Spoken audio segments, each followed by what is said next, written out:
So he's fixed his hair, but both Jeremy and I both just said that Flip looks like Joaquin Phoenix. And what was the movie? I'm Still Here. I'm Still Here. That's right.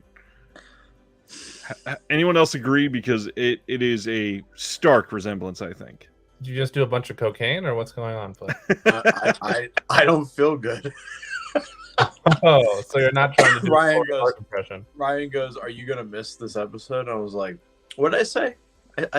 I said it would take me being in a coma, missing an episode. That can be arranged. Thanks, dude. So, so very specifically, he said, "Oh, nothing will stop me. I'd have to be in a coma to miss a stream." And I said, "Feel better." And then today I said, "How you doing? Jeremy's going to join us if you don't mind." And he said yes and yes. As in, yes, he Neither might. of the answers made any sense, basically. Yes, I he had just might. woken up and I was like, It's and I turning wrote, into "Hey, an tell him event. what I wrote about Jeremy." Okay, I guess I can share that too. About Yeah, Jeremy I- specifically, he says, "Yes, Jeremy can join. I love him." Aw, I love you too, Flip. I'm not nearly as sick as Flip appears to be. Although I can't tell a difference from how he normally looks. But I almost also missed the stream because as soon as I offered to be a part of it, Ryan, I immediately was like, "Oh, that's right. I shaved my beard and I don't want to be seen in public until it grows back." Yeah, seeing you So- in women's clothing was I found something within myself I never knew I had. Thank you, Flip. You I look can good. offer you. I have a special video I didn't post on the social medias that I could send just to you. If that's- Dude, do you have an OnlyFans? No, but I'm starting one. Did you hear that Bad Baby made $50 million on her OnlyFans? We should start one. I don't know who Bad Baby is, but The congratulations. Catch Me Outside girl? Oh, really? Yeah, she made $50 million. I don't know. What If am I any, I doing don't know with how many my people life? want to see this on OnlyFans. I'd rather see you than Bad Baby, honestly. Ryan does. Oh, I got 2 subscribers already. At least In for the free comments, trial. Let me know if you'd subscribe to my OnlyFans. If we get 5 votes, I'll Everybody start. give the thumbs up emoji if you would subscribe to Jeremy's OnlyFans. That's a good one too. I So- am... All of our regular friends are here tonight. We got Sardis, Dustin, Dave, Fu, Lissa. You met Jeff. John this weekend. Yeah, I did. Man, speaking of him, he says this is either going to be a bloodbath of a conversation or it's all conformity. I have some opinions. Anthony's here. Bubba Fett's here saying Flip. Never mind. Saying Flip looks hungover, and the Maximus is here saying Flip is cosplaying a Daredevil. And yeah, just we are going to get to the MCU tonight, but this is not going to be like a trash conversation. We all genuinely like a lot of these films, and there's a lot to talk about in terms of the genre of each of them. Maybe some types of movies that they're trying to emulate. Maybe the deeper, complex meanings behind some of these, other than just get butts and seats for Disney. Yeah. And genuinely, a lot of them are pretty great compared to a lot of trash cinema. So I'm a we big will- MCU fan, so I'm very serious about this. Actually, I am as well. I'm not as diehard. Like I haven't watched all the TV series, but I have not watched all the I haven't. Netflix TV series. I have watched all the Disney Plus. TV I haven't series. seen the Disney ones. I'm the opposite. I have only seen WandaVision. I've not seen any other MCU series at all. Are we ranking the shows or just Nope. the movie? I specifically just went for the film route. And it's also just MCU films, not Marvel films. Yes. Correct. We're not doing like the Garfield Spider-Mans or anything like that. Yeah, because those would be S tier. And we're not doing Morbius, Correct. which was a Oh chore. God! Hey, you remember Morbius when he's at the end? He goes, "It's Morbid time," and then transformed. I would have loved the movie so much better if that happened. Dude, if that happened, I would have gone and seen it. I had to go to the bathroom in the middle of Morbius, and as I'm walking back to the lobby to the theater, I'm just like, should I just do my taxes? Like, that's how much it was a chore to get through that movie. That's a really good joke. Is it that bad? It was bad. Poor Jared Leto. Uh, He's in the worst DC movie and the worst Marvel movie. Not poor Jared Leto. I think he's a douche. What? Really? I mean, I would agree. That's a joke. That was me being sarcastic. John, by the way, wanted to bring up something for you, Flip. He says there was a full conversation on who is taller, Flip or John, because Ryan is tall in capital letters. Yeah, And, I saw that picture and I almost wrote, "What are you doing with that giant, John?" And you know what's funny? My son is in the picture. Well, kind of on the one that John posted. I did post one in my Discord that's a little better with both of my kids, and my oldest and John are pretty close to the same height. Wait, how tall is John? John, I think he said is 5. What did you say, John? 5'6"? I might Something be taller like than that. Or you, was it John. 5'9"? I don't Fuck remember. you. I might be taller than somebody.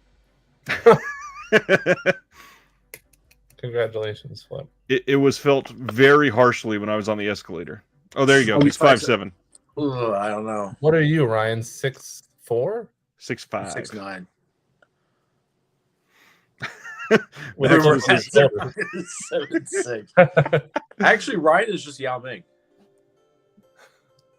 You know what's crazy? I don't remember how much we've gotten to this on this show. In my extended family, I'm one of the shorter ones. Like my Wow. dad is 6'8". My You're uncle is just like 6'9". Thor from Game of Thrones. He's the shortest member of his family. Yep. You poor thing.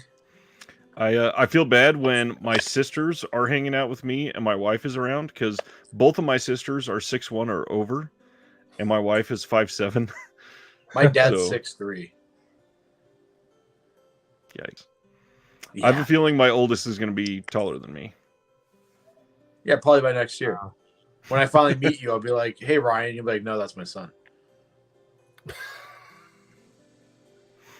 I like it. I'm just a measly 6'2", so I can't compete. But you're a beast behind a drum kit, and I love it. It's true. Yes, he is, and a mic. Thank you. Yeah. So I anyways, said All kinds of Jeremy, you're the worst joke ever. Oh, yeah, you want to tell him? All right. It's not even a joke. I said Not a because joke legally. you know how they made Karate Kid?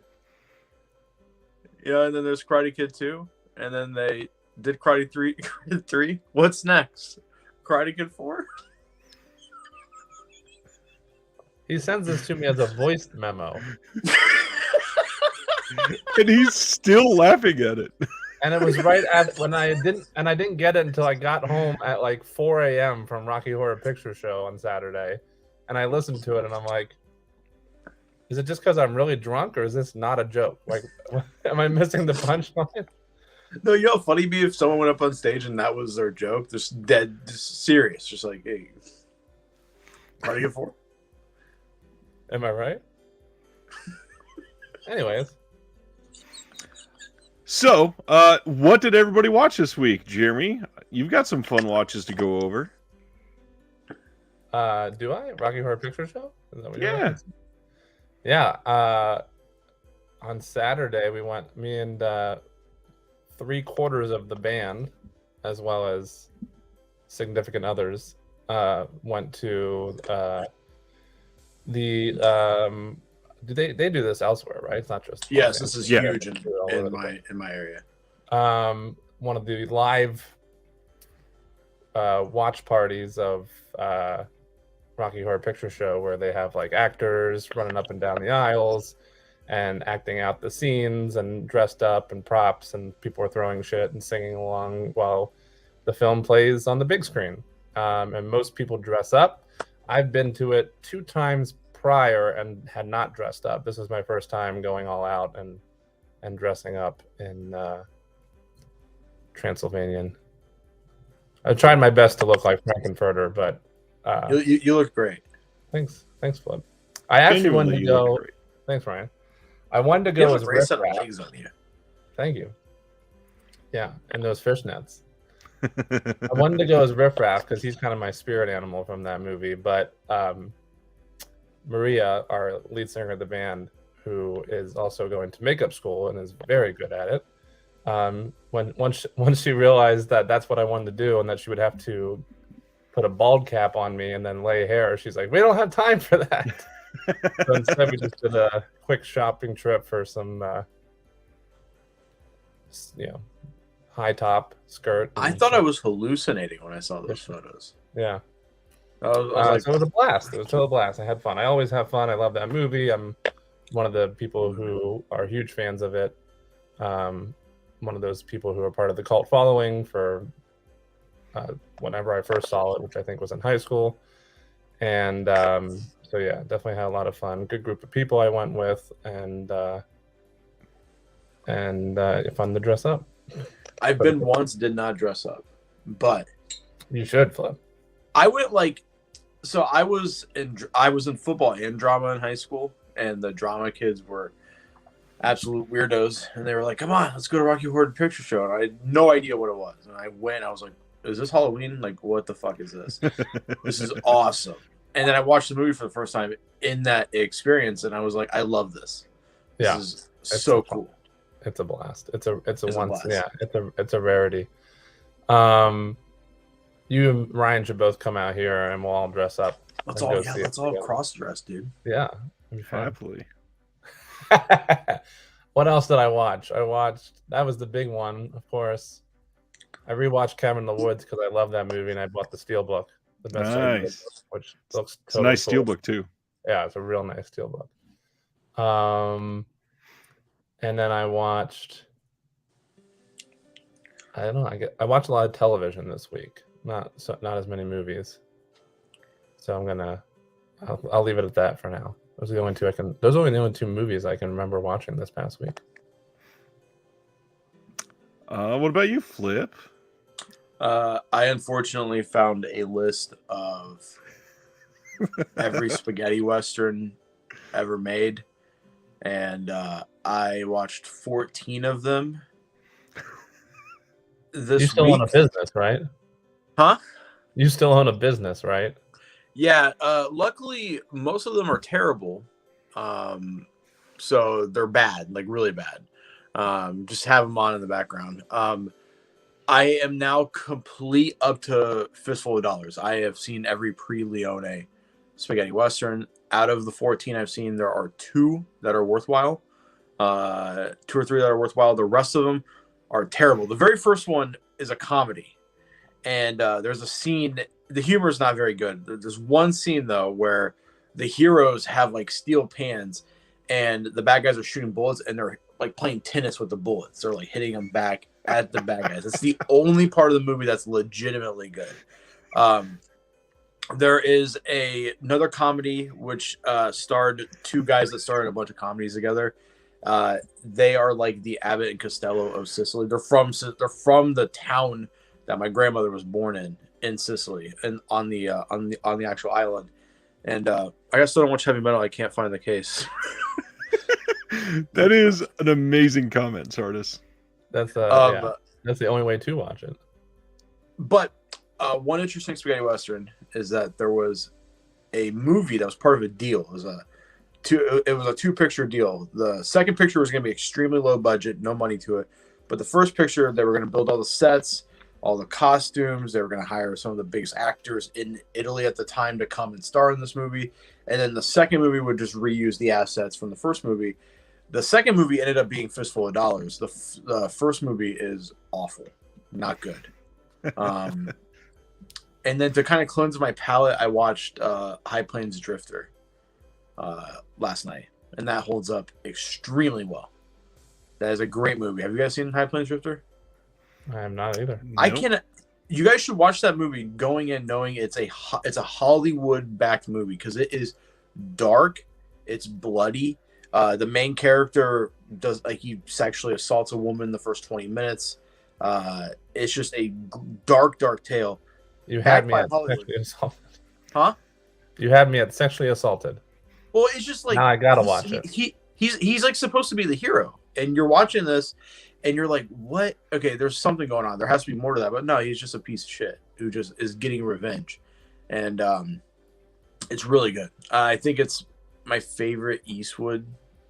It's a second directorial movie. He did Play Misty for Me, and then he did High Plains Drifter. Solid. It's a good movie.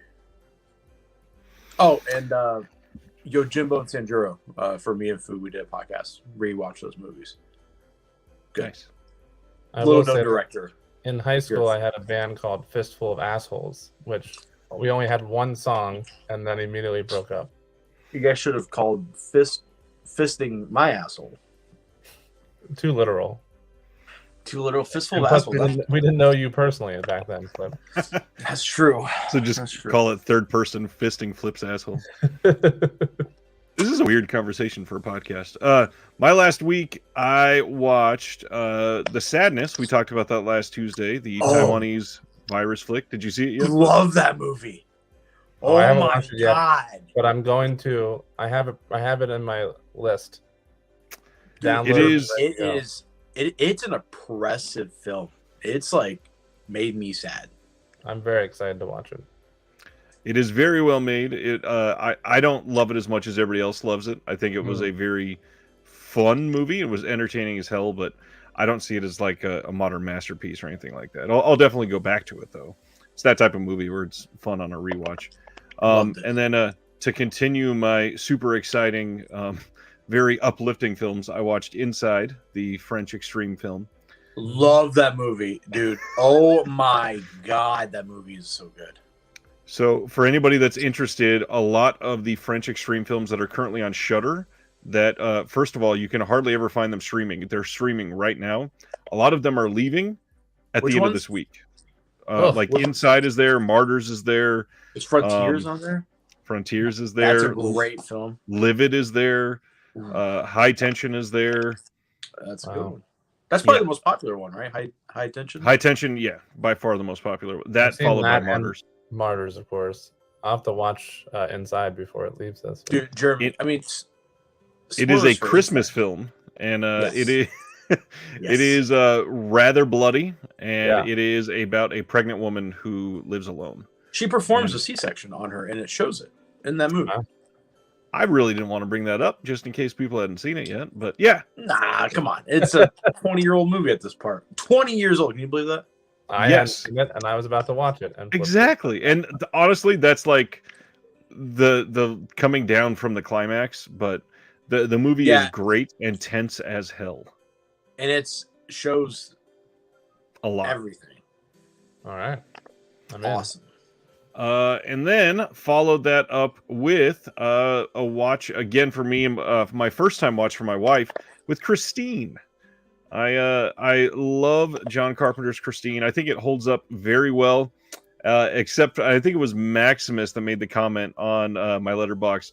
The only thing that doesn't hold up is that for some reason in that film, Carpenter's dialogue, they have everybody refer to like the bad guys as shitters, and they say it like 91 times in the movie, and it's the most annoying, like juvenile shit I've heard.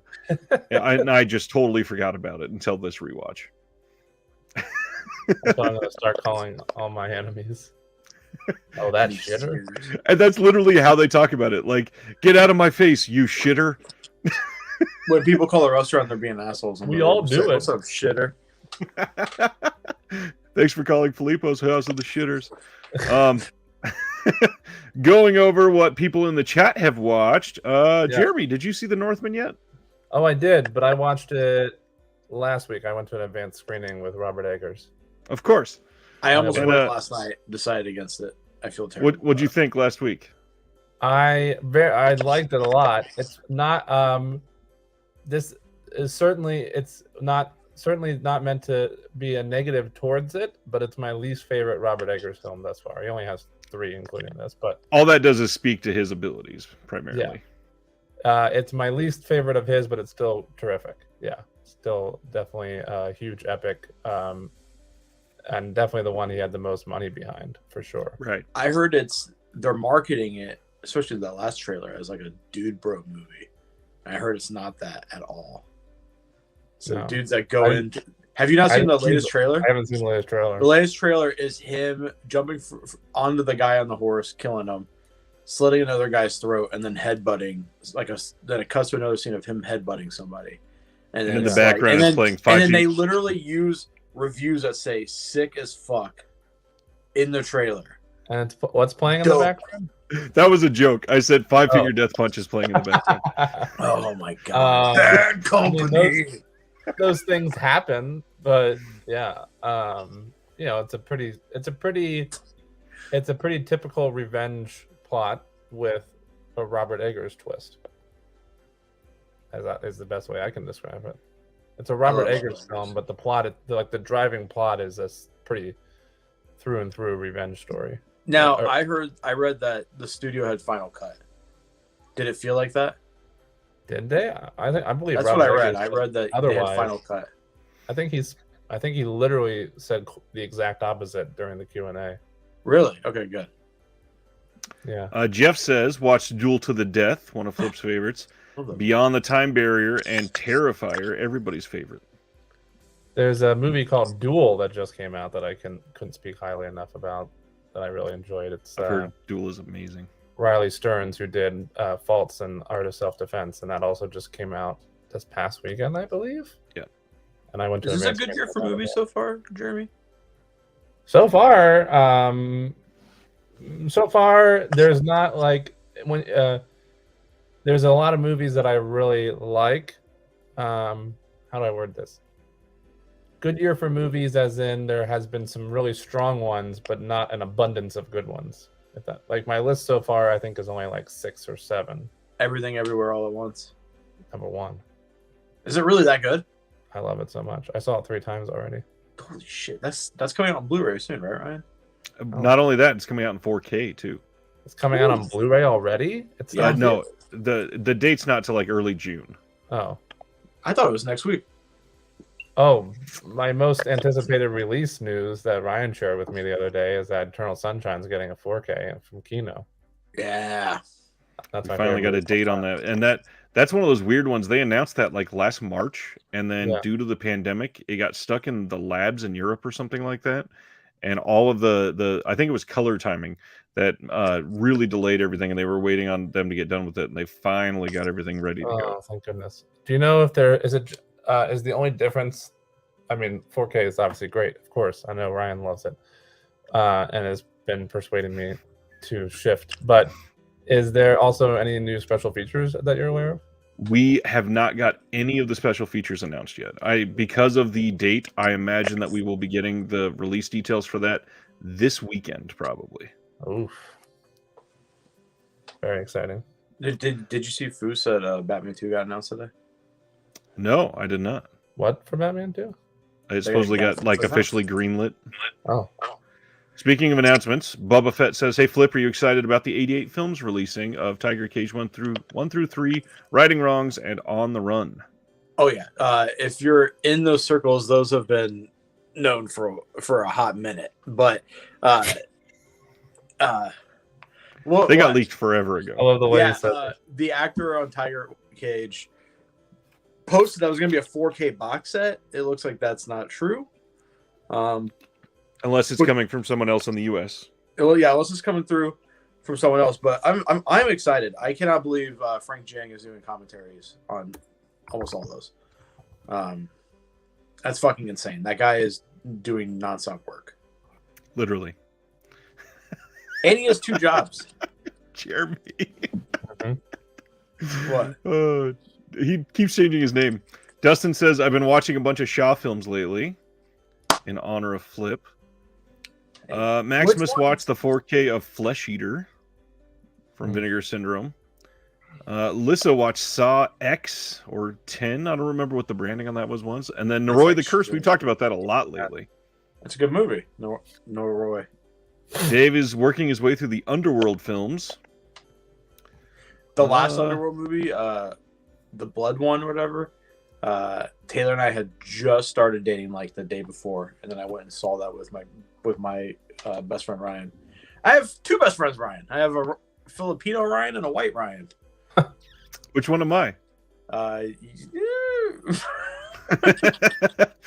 Hilton says, "Watched the new Tombs of the Blind Dead last night. Haven't checked out the extras, which there are a lot of on that release." And then Stardust just coming out with bangers of comments tonight. This is hilarious. "Watched King Richard. It was Bagger Vance with tennis rackets. Not worthy of an Academy Award."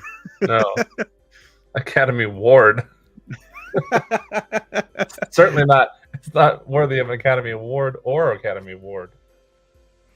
Stendhal says, wife took me to see Gus Van Zant's My Own Private Idaho last night at a theater.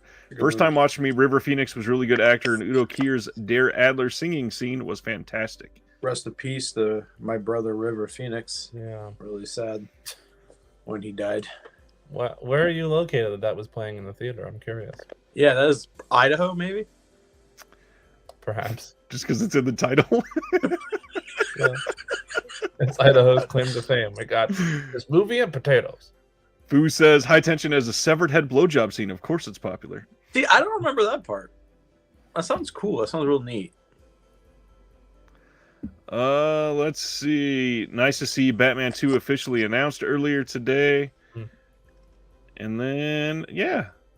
Dustin says, the 5 Venoms and Crippled Avengers might be the best martial arts double bill ever. So good. I've never been so happy to hear something. Now, see, the only thing that would make me happier is if Ryan said the words, I watched Lone Wolf and Cub, Baby Car of the River Styx last night. I thought there were only 2 Venom movies. There's 5 of them? No, so the actors, there's more than 5, but there's the key 5. And then they did like a lot of movies, more than just those 2. They did a Flag of Iron is a Venomon movie. Kid with the Golden Arm is a Venomon movie. There's like the core group of films, and then which have all of them in it, and then there's the separate group of films which have at least 2 or more in the movies. It was a group of actors that never made it big on their own. They made it big as a group. They were called the Venomon.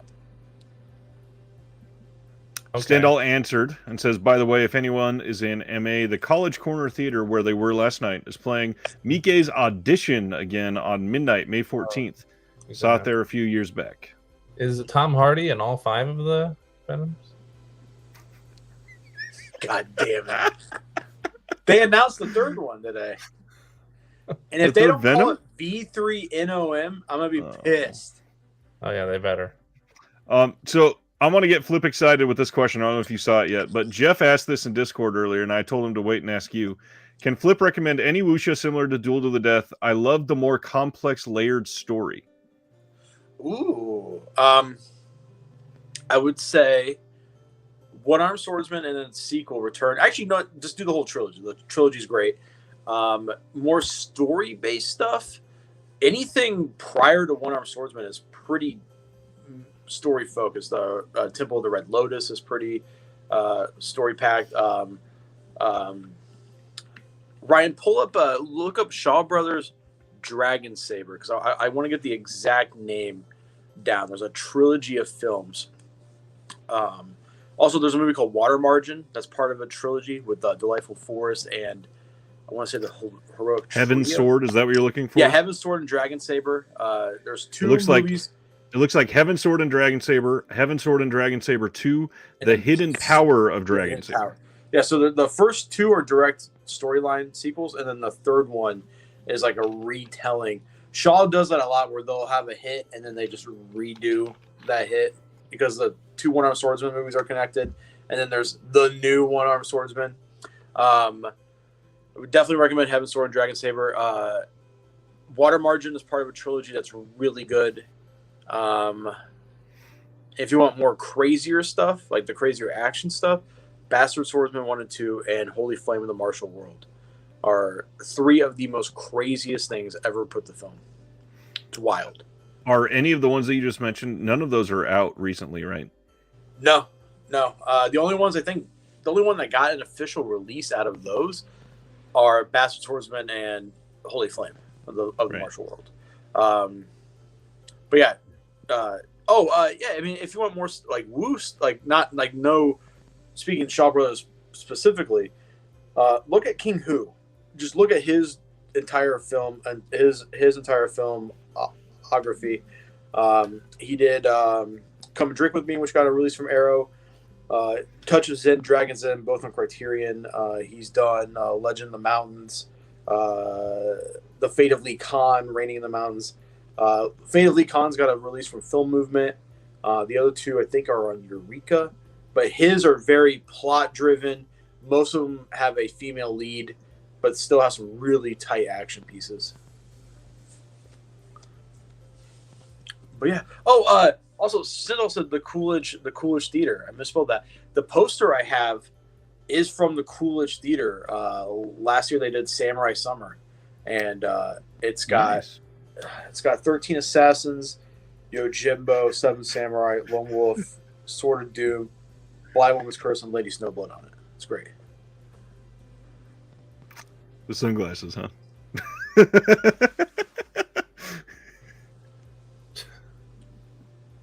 No.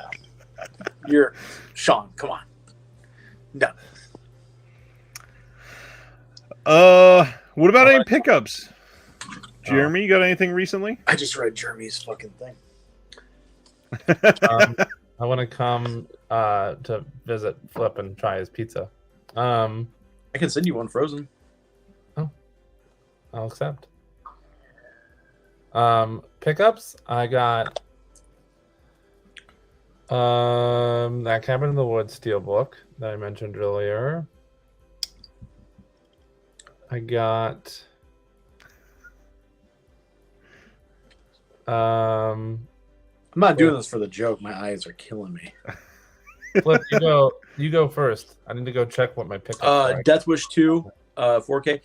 Ryan, Nice. answer me this question. Does Vinegar Central, when they do their 4Ks, does it say region, like does it say ABC on the back? Because what I noticed is on the Death Wish, it says A. I believe the Blu-ray on that one is locked A. Okay. I didn't know, but I got the Mob from one of the partner labels. Canadian International Pictures, I believe. Yep. Yeah, damn, you're like a fucking encyclopedia for this. And then I also got Even better here. yeah, there it is. Perfect. And then I got the Heroin Busters and the Racketeer, the new Arrow box set, you know. Yeah. The Italian version of Graveyards of Honor, and then Tomorrow, which is what that is. It's what that box set is. And then Tomorrow should be Knockabout and Dreadnought. Nice. I'm excited. Mine just shipped to those as well. Oh, you got those?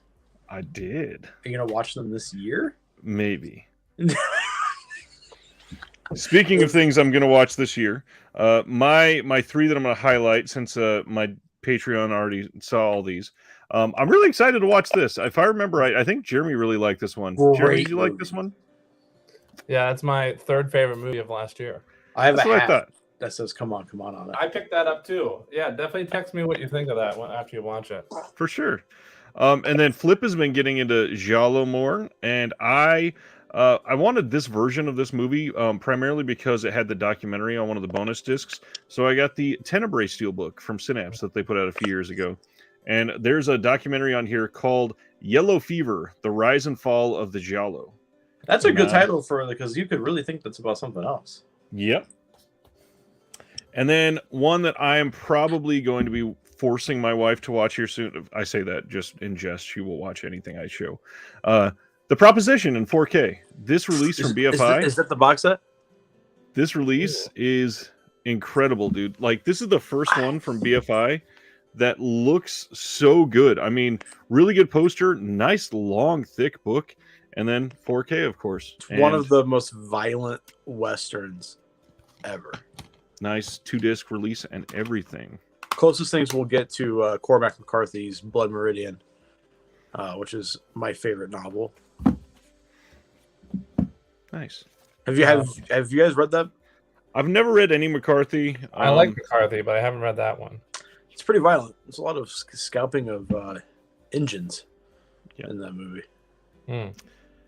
Chester says, I thought all 4Ks were region free, and we can answer that real quick. So yes, in the actual standard for the trademark for 4K, they are supposed to all be region free.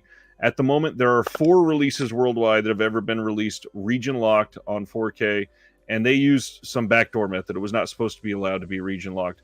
But when it says region A on the back of a 4K release like this, it's because it's dual format, and the Blu-ray in there is region locked to region A.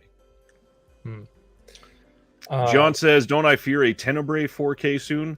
I don't fear it because I don't know that they're ever going to release that documentary again. And even if they do, it probably won't be a steelbook like that. And I love steelbooks. I mean, I just put out like a 40-minute video on all the Mondo X steelbooks on my channel. So that was a great video. I was watching Thanks. that, and I was like, man, sweet. Now I need another line. I have another line. I watched it too, and I liked it. Great. I'm like, God damn it, that Drive steelbook.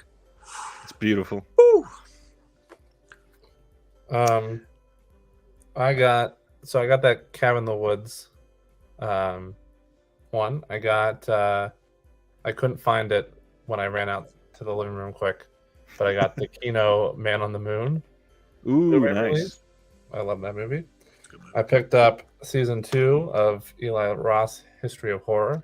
Very nice. I love that I'm show. very excited to watch that. I picked up what I thought was a terrific first season of the Chucky show. I just got that in too. I also I haven't watched this yet, but I picked it up anyways just because the new Dexter reboot. Hell yeah, brother. So I can check that out because I don't have Showtime. Very And last but certainly not least, my most anticipated one that came in based on a suggestion from Ryan. I'm gonna Nice. box that straight from Orbit. What is that? Pedro Almodovar, a box set. There's how many are in there? Isn't it 6 or 7? I think it's 6. Yeah. Dark Habits. What have I done to deserve this? Law of Desire. Women on the Verge of a Nervous Breakdown, which I also had. That's the only one I had previously on Criterion. That's a movie named after my wife. And Kika and the Flower of My Secret. So excited to dig into that for sure. Nice. I wanted to highlight this because we don't hear, like, I had not heard about this yet. Dave says if there are any Canucks in the house, Unobstructed Views having a 2-day Arrow flash sale. And that's probably to make up for the recent U.S. Arrow sale. So if you are in Canada, make sure that you jump on that. Oh, and one more thing that I also didn't grab while I was out there, but I just remembered came this past week was the Henry Portrait of a Serial Killer limited. Nice. release. Oh, me and Fu both ordered a movie that it's called Kononichi Ninja Lady or something, and we're not sure if it's a porno or not. I wasn't going to share them, but I did a trade this week because there's a friend of mine that I've known in the Facebook groups for a long time, and he's been trying to get rid of some stuff, and he had a couple things I was after, and I was like, I don't have any of these. Some of the pink films I've watched, or pinky films I've watched before are decent. He sent me these. I have 6 DVDs, all still sealed, and man, like, this one is called Horror Hospital, Naked Desire, Japan Fetish Models, Made in Japan, Japanese Wife Next Door, and Sex Machine. Yeah, that's too much for me. I mean, I can handle the female Prisoner Scorpion movies. I can handle the female Yakuza or Sex and Fury. Let me know how Horror Hospital is. Yeah. I need you to text me immediately after you're done watching Horror Hospital and Come On. Nice get them mixed up. There. Come on, Horror Hospital. I'm gonna send you guys a picture because I can't show it on YouTube. I got those 6 and one other, and it's not a pinky film. It's a low budget horror that is. It's rough on the front, and I want you guys to take a look at this and then react. So I'm sending it to Jeremy now, and then I will send a Flip right after. And the cover on this, when he sent me the picture, I was like, "Oh my gosh!" Yikes! It is so bad. Anyways, so are you? Oh. I didn't expect it. It looks like a Cannibal Corpse album cover. Did someone sign it? What's that? Is it signed in the bottom? It's signed by the director. Yeah. Who's the director? John Wayne his name Gacy? is. I didn't expect it to be hand drawn on the front cover. Oh, it's very hand drawn. I can't remember his name. I'll have to look it up after, and you can barely read it. It's like it literally looks like it says Ryan Chaos. Huh? Is that just you? I wish his name was. It's a collaboration between me and Master Chaos. I was just about to say it's you two had a baby. Are you gonna accidentally go see a porno Flip? Is that what you were saying? Because I forgot that you were supposed to share that story the next time you were on. What story? because Jeremy accidentally saw a porno at the New Beverly. You saw a pornography movie. Yeah, but I didn't know anything about it. So, What was the movie? oh shit, what was it called? Do you remember, Ryan? Equation to an Unknown. Yeah, Equation of an Unknown. See, that's not a porno title. So Um, the backstory, he had texted me. He was like, "This is the month coming up in New Bev. What do you think about any of these? Any of these that I should go watch?" And all I said was, "Well, this one is a partner label title, and it's The from point Altered is- Innocence." Yeah, it's Ryan's fault, is what he's trying to say. Go on. And so Jeremy said, "Cool, I'm gonna go that night." I believe me, I never said I've seen it, it's good or anything like that. He just because it was a partner label title, he's like, "Go watch it." He showed up, and why don't you explain the film for us, Jeremy? Yeah, it was as you may or may not know, the New Beverly often does double features most nights of the week. So it was Equation of an Unknown and what is the other one, Ryan? The one that is the partner label. No, Equation of an Unknown is an Alternate Innocence title. Is it? Yes. Oh, I did not know that. I thought you were talking about, because I know the other one is a Vinegar Syndrome release as well. I think it's a partner label.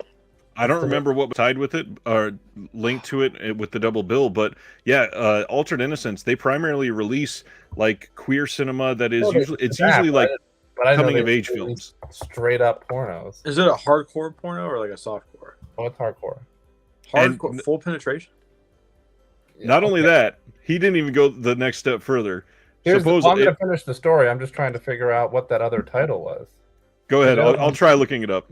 The other one was not a porno. That it was double billed with, but it is on the Vinegar Syndrome site.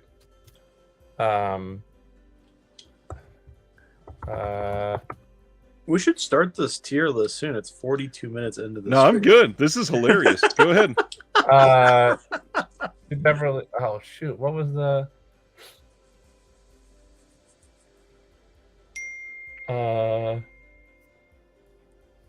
This is compelling television. I'm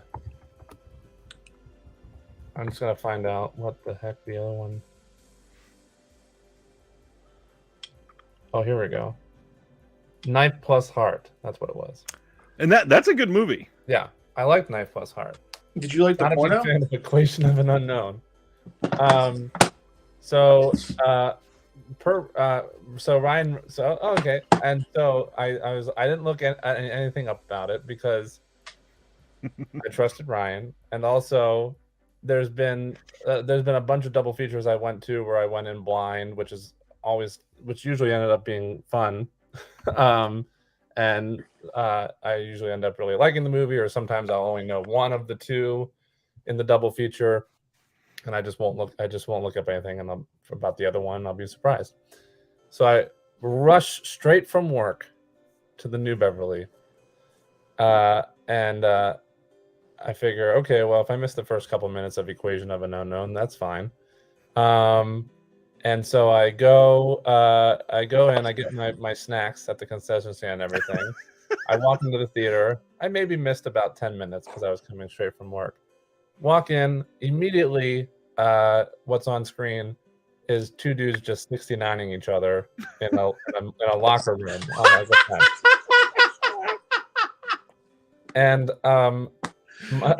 And I again know nothing about this movie. Ryan says it's a partner label, so I'm all bummed that I missed the first 10 minutes because my movie fan, my cinema. How did they get to this point? Yes, I'm like, how do these guys know each other? What are they? And so then it cuts to this other guy in the corner of the locker room watching them and jerking off. And so I was like, who's this guy? Right? And anyways, so I'm just trying to figure out what I missed at this stage. And then so then that scene ends, they just come in each other's faces, and then it cuts to one of those two guys riding his bike I think it's Italian. So I think it's in Italy. So they're uncut penises. Yes. And then so he's riding his bike. And I'm like, okay, well, so thank goodness that scene's over. I can't I'm no prude, but it went on for a long time. So now he's riding his bike. In that scene, yes. Yeah. So now he's riding his bike. He gets to this little cafe. Oh wait, is it French? It actually might be French. I think it's French, not Italian. Just because it was a cafe. Stinky. So he gets to this cafe, and he orders this coffee, and then he's sitting there. He's like, Italy, and then there's this other guy in the corner of the cafe playing a pinball machine, and he loses on the pinball machine. He's like, cussing in French, I'm assuming. Then he storms off to the bathroom. And then this other guy who just rode his bike there and ordered a coffee just walks into the bathroom about maybe 2 minutes later and just starts blowing this guy in the bathroom at the cafe. With the door just wide open, by the way. And I'm so like, okay, who's this guy? I was like, clearly this guy's very sexually repressed because he's very good at sucking dick, apparently. Yeah. So I'm trying to figure out. For some reason, I haven't put the pieces together yet. And so then they finish, and then it cuts to this guy, the same guy who was riding his bike. He's just getting home from work, I guess. Sucking dick all day? Yeah, sucking dick all day. And he goes into his bedroom, and he just starts undressing, but he gets completely naked. What's his cock look like? Can you describe it? Very long. Is it thick? Is it girthy? Anyways. So then he gets in bed. He's getting ready for bed, but he takes all of his clothes off, no pajamas. And then he gets in bed. That's how I sleep, yeah. And he covers up. And then there's all of a sudden this guy knocks on the door to what's supposed to be his bedroom, but it looks like a doctor's office door because it has like a square window in it. And the guy's like, what? And like knocks.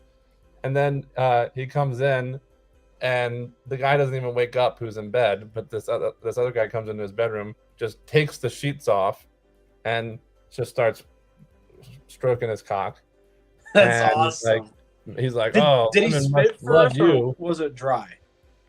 It was dry. Come on. Oh, hey, well, what do you mean, come on? I'm asking. He's describing a gay porno, and you're saying, come on. And you're asking. Anyways, he's doing that. Come on. And then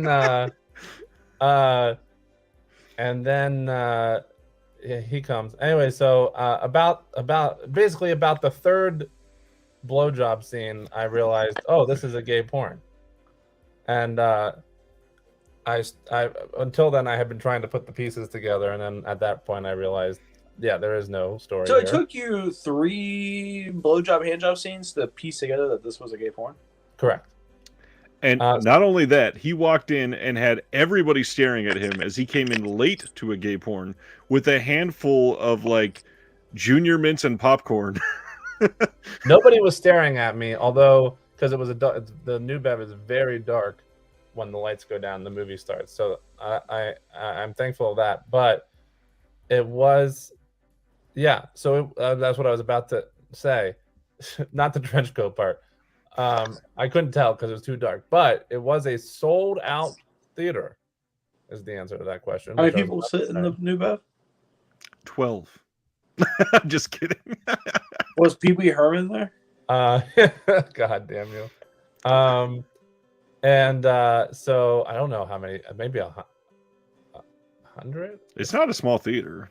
No, but it's also not a very large right theater. Anyway, so when I finally realized it was a gay porn, I'm like, all right, I'm out of here. But I still wanted to watch Knife Plus Heart. Chris, this is a good part to jump in on. And so this is called Dick Covering Cinema, where we talk about. I leave the new Bev, and I figure based on how long I sat through a bunch of dudes 69ing each other and shit, there's probably because I looked it up, and it said it was hour and 45 minutes, I guess, or whatever. So I'm like, okay, there's probably like an hour left. So I'm like, I'll just take a walk around Hollywood. Wait, so you were so gayed out that you were like, I can't? Well, I wasn't sitting through. I mean, I have nothing against gays, and I have nothing against porn, but I'm not sitting through another hour of a gay porn. I in a would have just theater, for the experience. in a sold-out theater. So plus, I needed time for my. I needed to walk around Hollywood, wait for the movie to end, give it a chance for my my Jeremy, hard on to go away. be honest. You left that theater to go cruising, didn't you? I didn't even cruise. I was walking.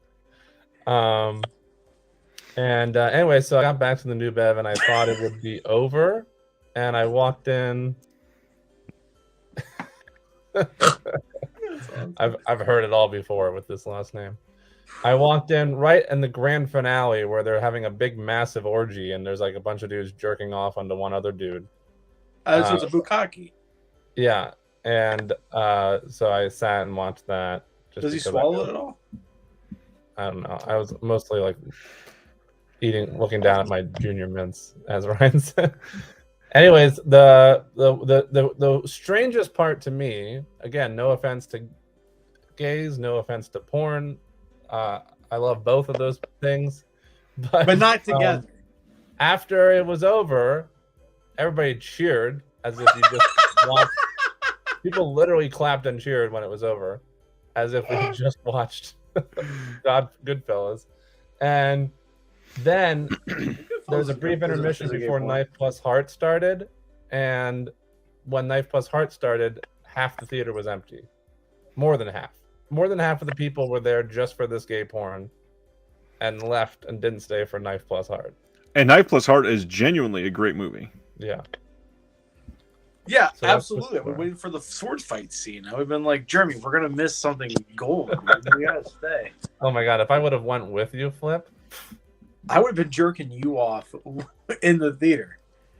Would have made their own sword fight scene. No, I'm just kidding. I would have been like, Jeremy, we're not leaving. And I would have been laughing hysterically at the awkwardness. So anyways, that is the story of how I accidentally set a man to a gay porn in a theater from 1,500 miles away. Yeah. That's a great story. And now it's finally on your podcast. And now that we've shared that story, let's get to movies about things for children. Let's talk comics and rate some MCU films. And again, like we said at the very beginning, this is going to be looked at critically compared to other films, doing everything we can to discuss all of this. And man, that was a terrible transition, and I loved it. These are from Cox to comics. Let's do this. There you go. Discovery These are from Cox to comics. That's our new tagline. These are in the order that they were released in theaters. So we are going to go one by one from start to finish. And everybody's going to be able to share their piece. We're going to rank them on which tier they belong in, and then rank within the tier to say which is better in those tiers than the others. So I was totally off because here I had all my fucking movies next to me, and I thought we were individually putting them in like. Well, you still can, okay. But what we're going to do is full on discuss where we think the three of us, if we can come to some sort of a compromise on all of these. And the funny thing is, I do think that the three of us will agree on more than 2/3 of these. Yeah, I think so. Yeah. So the first one, of course, is the original Iron Man. See, Jeremy, you want to go first on Iron Man? So Iron Man was number 2. The original Iron Man was number 2 in my list, my personal list here, and because it was, of course, the thing that spawned the entire MCU, and so therefore, for that reason alone, it holds a special place in my heart. But I think it also is genuinely phenomenal. Jon Favreau's directing is great. Robert Downey Jr. always crushes it and continued to the rest of his time as Iron Man, but this is when we were first introduced to him, so it hits different in the original Iron Man. But I would put that. Oh, what's this ranking? What's S at the top? That's the best. That's the best. What does it stand for? So Supreme. S is like a grading system that Japanese people use. Yes. And it's just it's like over the tier list. Yeah. Back in old Dance Dance Revolution, if you ever played that, if you would be the highest, you would be S. Oh, well then I would put it in S. Flip, you want to share your thoughts on that? I thought Iron Man was mediocre compared to the rest of the MCU. It obviously is an important movie, but I personally think it's a C tier movie, but I would be willing to put it in A or B. We're already off to a rocky start. I know. I was just about to say. I just think it's a mediocre movie. I think Iron Man 3 is probably better than the 2. So for the very first Iron Man, I do think that even just as a standalone film, I think it is great. I don't think it is mediocre or poor or anything like that. I think it is an incredibly well-established origin story for somebody that did not have a good pop culture founding other than the people that read the comics previously. I think it set up the character perfectly. I think obviously Tony Stark is literally perfectly casted. Oh my fucking God. I do not agree, though, that it's S tier. I think I would put it in A tier. I'm fine with And that. I wasn't saying, oh my God, to you, Ryan. Someone just ordered a pizza for tomorrow. I was wondering what that was about. It's fucking Tuesday, bitch. Call the goddamn restaurant at 4. Oh, man. I love that I said, I think this is great. You went, oh, my fucking God. I wasn't talking to you. Yeah, but the timing was pretty perfect. I think A is good. My problem with Iron Man is that I like him in the MCU movies more than his individual movies. I get that. Robert Downey's the man. And man, a lot of Eternals hate here. Says we got a lot of Ben Shapiro fans here. I did not like the Eternals. Let's go to the next one, which is the Hulk film, the only Hulk film that we have here. F. Yeah. This is at the bottom of my list. I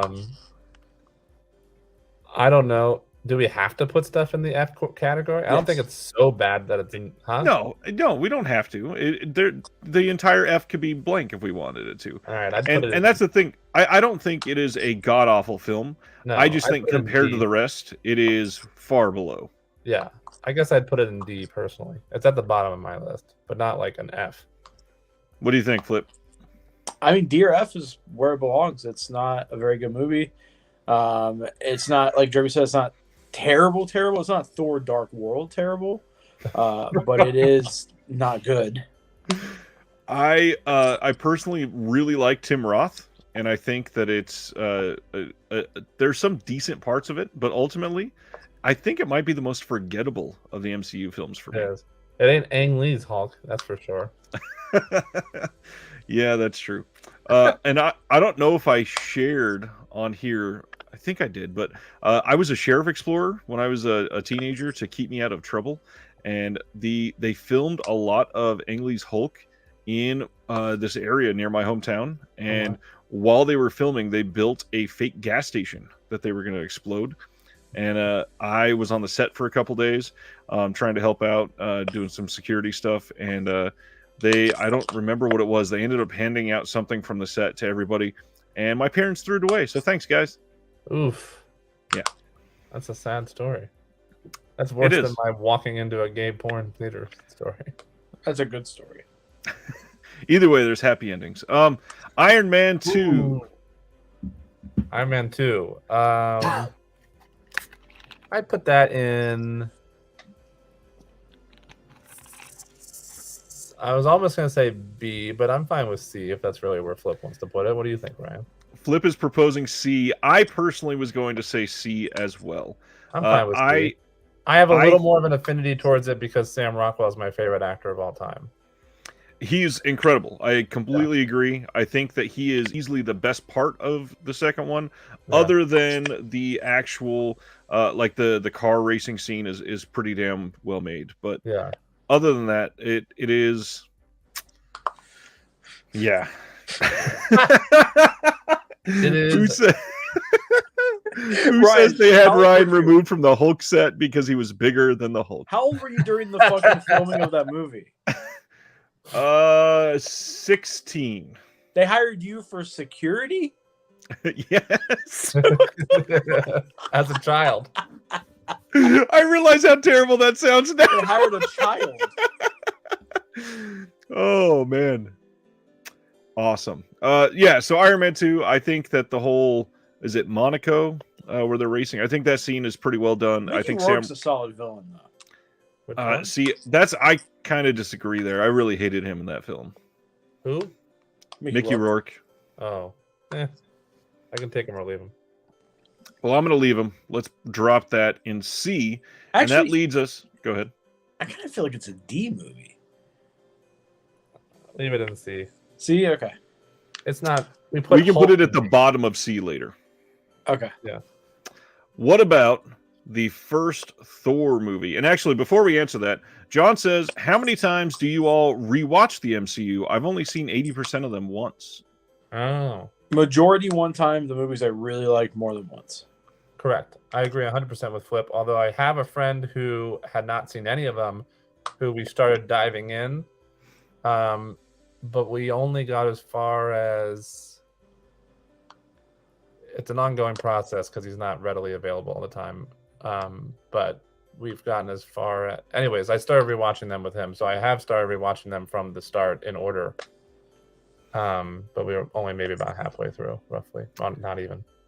For me, because of the whole universe aspect and the way that the time frame has established this, which first of all, I wanted to point that out at least once, the fact that these have been coming out for 14 years. 14 years. Yeah. That is insane. So Almost half my life. exactly. It is pretty much half my life, actually.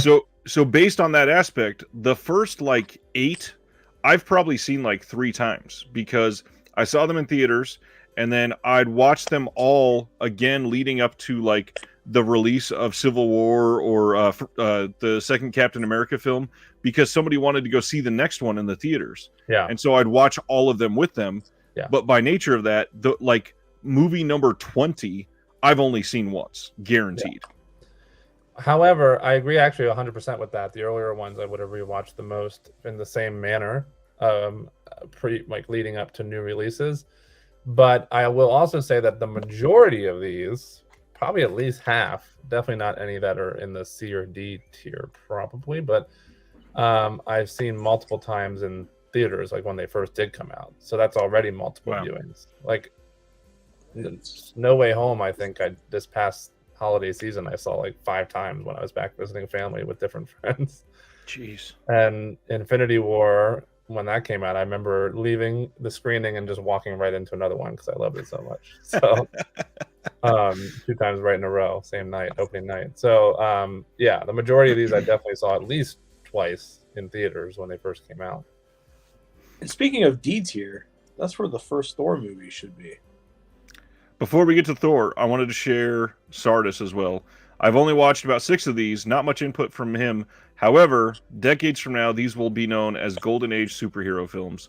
And I agree for the most part. I think a lot of these are going to be cornerstone films for a lot of people looking back to these. I agree. Okay, so first Thor film. Flip says D for Thor. What about you, Jeremy? It's a weird tone.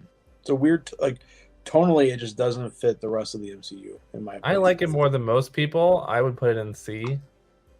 But if you want to, I don't have a strong enough opinion on it to fight for it, but I know for a fact that I like it better than most people like it. That's a funny way to lead in to say I was going to say B. I think it's actually a surprisingly well-made origin film for something that it's the first one of all of these that got sort of cosmic.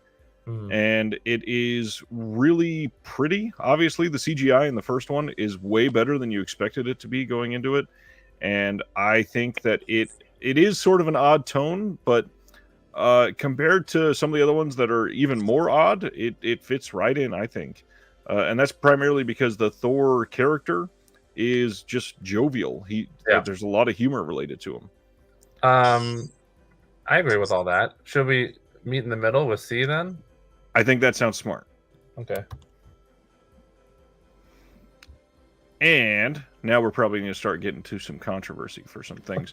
So the first Captain America film, I was stoked when this was coming out. I thought that it looked great. And I was honestly pretty let down. But for me, pretty let down on this is still like a C. I think that it's a decent movie. I think that it is well made. I completely hated the ending, and I hated what they did with the villain in this. Yeah. Who was the villain? The Red Skull. Yeah. Oh yeah, that's right. I'm pretty spot on with actually literally everything you said, and I was gonna say C too. It's not my favorite, but it's not as bad as the Hulk. That's true. So C's a good spot for it. But I Any still other think it's thoughts, Flip? better than The other two that are in C. Yeah, I still think it's better than the other two in C. So we'll go like this. I'd say it's better than Iron Man 2. I don't know if it's better than Thor, but probably, yeah, I guess. Well, keep in mind, that's just Iron Man. That's not Iron Man 2 yet. Or is it? That is Iron Man 2. Okay, Iron Man it is. I'm sorry. I'm looking at the small view Yeah. on the screen. Yeah. Okay, so next we have the first Avengers film. I think it's a solid B. It's a fun movie. It was so fun to see them all together. Wait, are we going to Germany every time the first? No, I was just laughing at his reaction to what you said. Yeah. Yeah, no, you can weigh in whenever you want, Flip, but as long as your opinions are correct, and in this case they aren't. Just kidding. This is my favorite MCU film. Whoa, that's a bad opinion. Okay. Because holy shit. It was, for me, everything had been building up.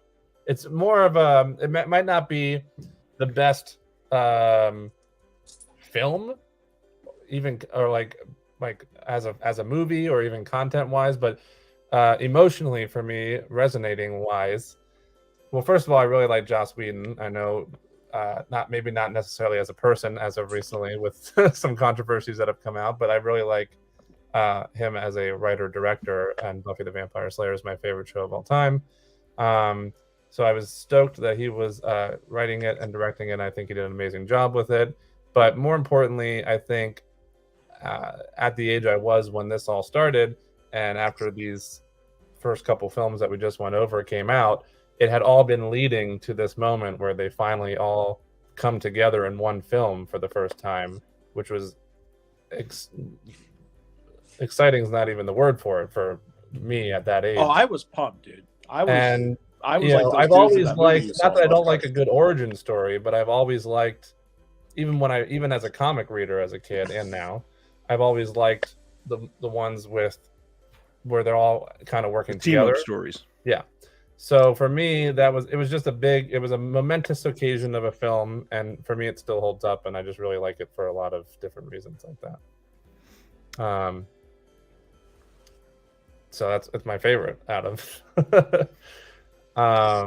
So I'd put it an S, and I already know Flip disagrees, so maybe we can compromise and find a spot to put it. But what do you think, Ryan? Yeah, before Flip burns it to the ground, I will say, nostalgia-wise, this would be an S for me. But on a technical level, me rating the film now with, a full 14 years of context, I think that the first Avengers film is lucky to eke out a B. I don't think it holds up nearly as well as it seems like you do. I think that it is the third worst Avengers film overall. Not Avengers meaning the MCU, but meaning the actual 4 Avengers films. I think that it is rough from a visual standpoint. I think that they didn't quite have their ground on how to have everybody team up yet. I think that I think that the stark difference between how Loki was used in Thor and then how Loki was used in the Avengers was a misstep at the time, which kind of set them up for a lot of Loki missteps, I think. And overall, I think that it was fun. Still, I do think that it was an enjoyable time, and I don't think it's a bad movie. But I think from a story point and from a pure technical point, I think that it would be hard to put it above anything over a B. What were you gonna say, Flip? It's just boring. B for boring. I mean, hyped up going into it, I thought it was great. But it's the one Avenger movie I refuse to rewatch. Just because it's more than Age of Ultron. Fuck. I forgot Age of Ultron existed. So This So is not no, one. it's no. John says, "Don't forget and remember how terrible Thanos looked." Thanos at the did end. look bad in that. He Yeah. looked like he went to Willy Wonka's factory.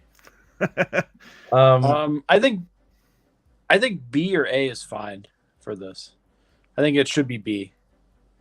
yeah. Well, you guys both say B, and I wanted an S, but so if everybody's fine with meeting in the middle at A, unless you think that's too high for it. I'm fine Mine as was- long as it gets a very low A minus. All right. Okay. So next we have Iron Man 3. I'll go first on this one since you guys are volunteering for the rest of them. This is one that kind of has the opposite feeling for me as far as what the Avengers did. I think that on first watch, I kind of hated this film. I feel like it was a weird next movie to follow up the Avengers film with, and it felt a little kind of like a step back, and that was hard considering Avengers felt like a step back from all the ones that came before it for me.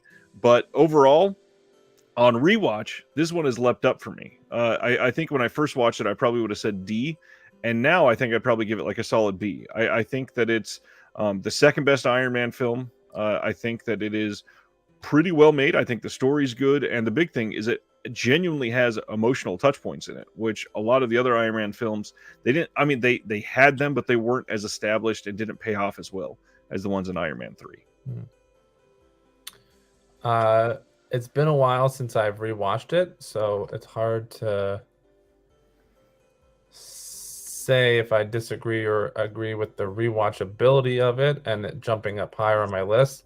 I will agree that I was like you on first watch and was disappointed with it. I would have initially said C for this one personally, but based on your argument and whatever we're about to hear from Flip, I'd be fine with moving it up to B. It's a B movie, man. It's a I like. Are you just like saying I that said, because none I of the just said Iron Man B? movies have been really are. None of the Iron. Here's the thing. None of the Iron Man movies are amazing. None of them are great. They're just good. Okay. I think B makes sense. If we're ranking them as far as the Iron Mans we like the most, it does go in order from Iron Man 1, 3, Correct. and then 2. So Good there? Yeah. All right. So now is where it gets a little bit F. dark. Thor, the Dark Just fucking World. put it in F. We just I'm skip fine this with one. F. F is it's terrible. It's the Ryan, do you worst think it movie. has any redeeming qualities that take It's it got out of Natalie Portman. That's the one redeeming quality. Now put it in F. And I like Kat Dennings a lot. I like Oh, Kat shit, Dennings yeah, a Kat lot. Dennings. And Natalie Portman is decent, but ultimately she is absolutely wasted in this movie. Yeah, I mean that Seriously. whole movie runtime is absolutely wasted. I'd be fine with a D if I'm being honest, because No. I literally don't think Just because every- there's a couple of double D's in that movie doesn't mean it needs to be a D, Jeremy. Okay. I'm just saying that I think almost every MCU movie is not like totally fucking awful to the point where I would put it in an F. But if there's I'd agree there. so I could almost warrant a D out of it anyways. But if there were any, and I can only think of 3 off the top of my head that warrant being in an F, it would be this. This would be one of them. So For me, this is the worst MCU film by leaps and bounds. Yep. F it goes. Next. F goes the Thor Dark. So the next one we have is the second Captain America film, and for me, I won't dive into everything real deep, but I think that this is for me the true start of Phase 2 for the MCU. I think that this is where you can see it went from a decent movie series to like, oh wow, they can actually make great films with these. And this for me feels like what I feel like when watching a really good spy movie. Is this Winter Soldier? Yeah. Yes. Oh fuck, dude. Winter Soldier's S. Yeah, S. I'm good with S. S. It was number 3 on my list, my personal list, and we've already been through the first two, and we met in the middle and put them in A, but I'm fine with S for Winter Soldier if we all agree on that. I'm fine with S. I think that overall it is going to be on the lower end of S for me. But it's so good.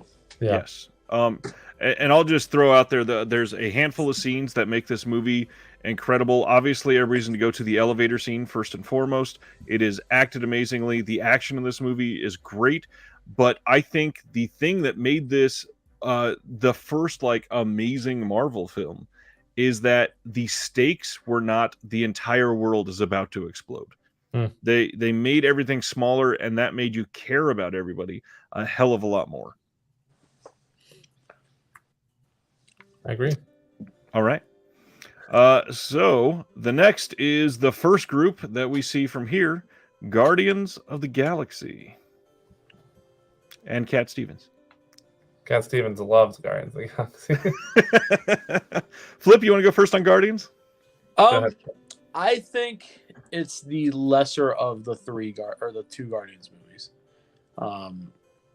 I think the soundtrack is the best, obviously. Yeah. But I think overall it is an A or a B. I think it's an A. I'm fine with it. I think it's the best. Actually, you know what? I think it is an A, but I think it's the best A that we have so far. Oh, okay. Interesting. Fu, we have not missed Age of Ultron. That is next. That is right after Guardians. For me, Guardians of the Galaxy is basically the definition of an A film. I think that it is nowhere near S tier, but it can't really be rated lower than A.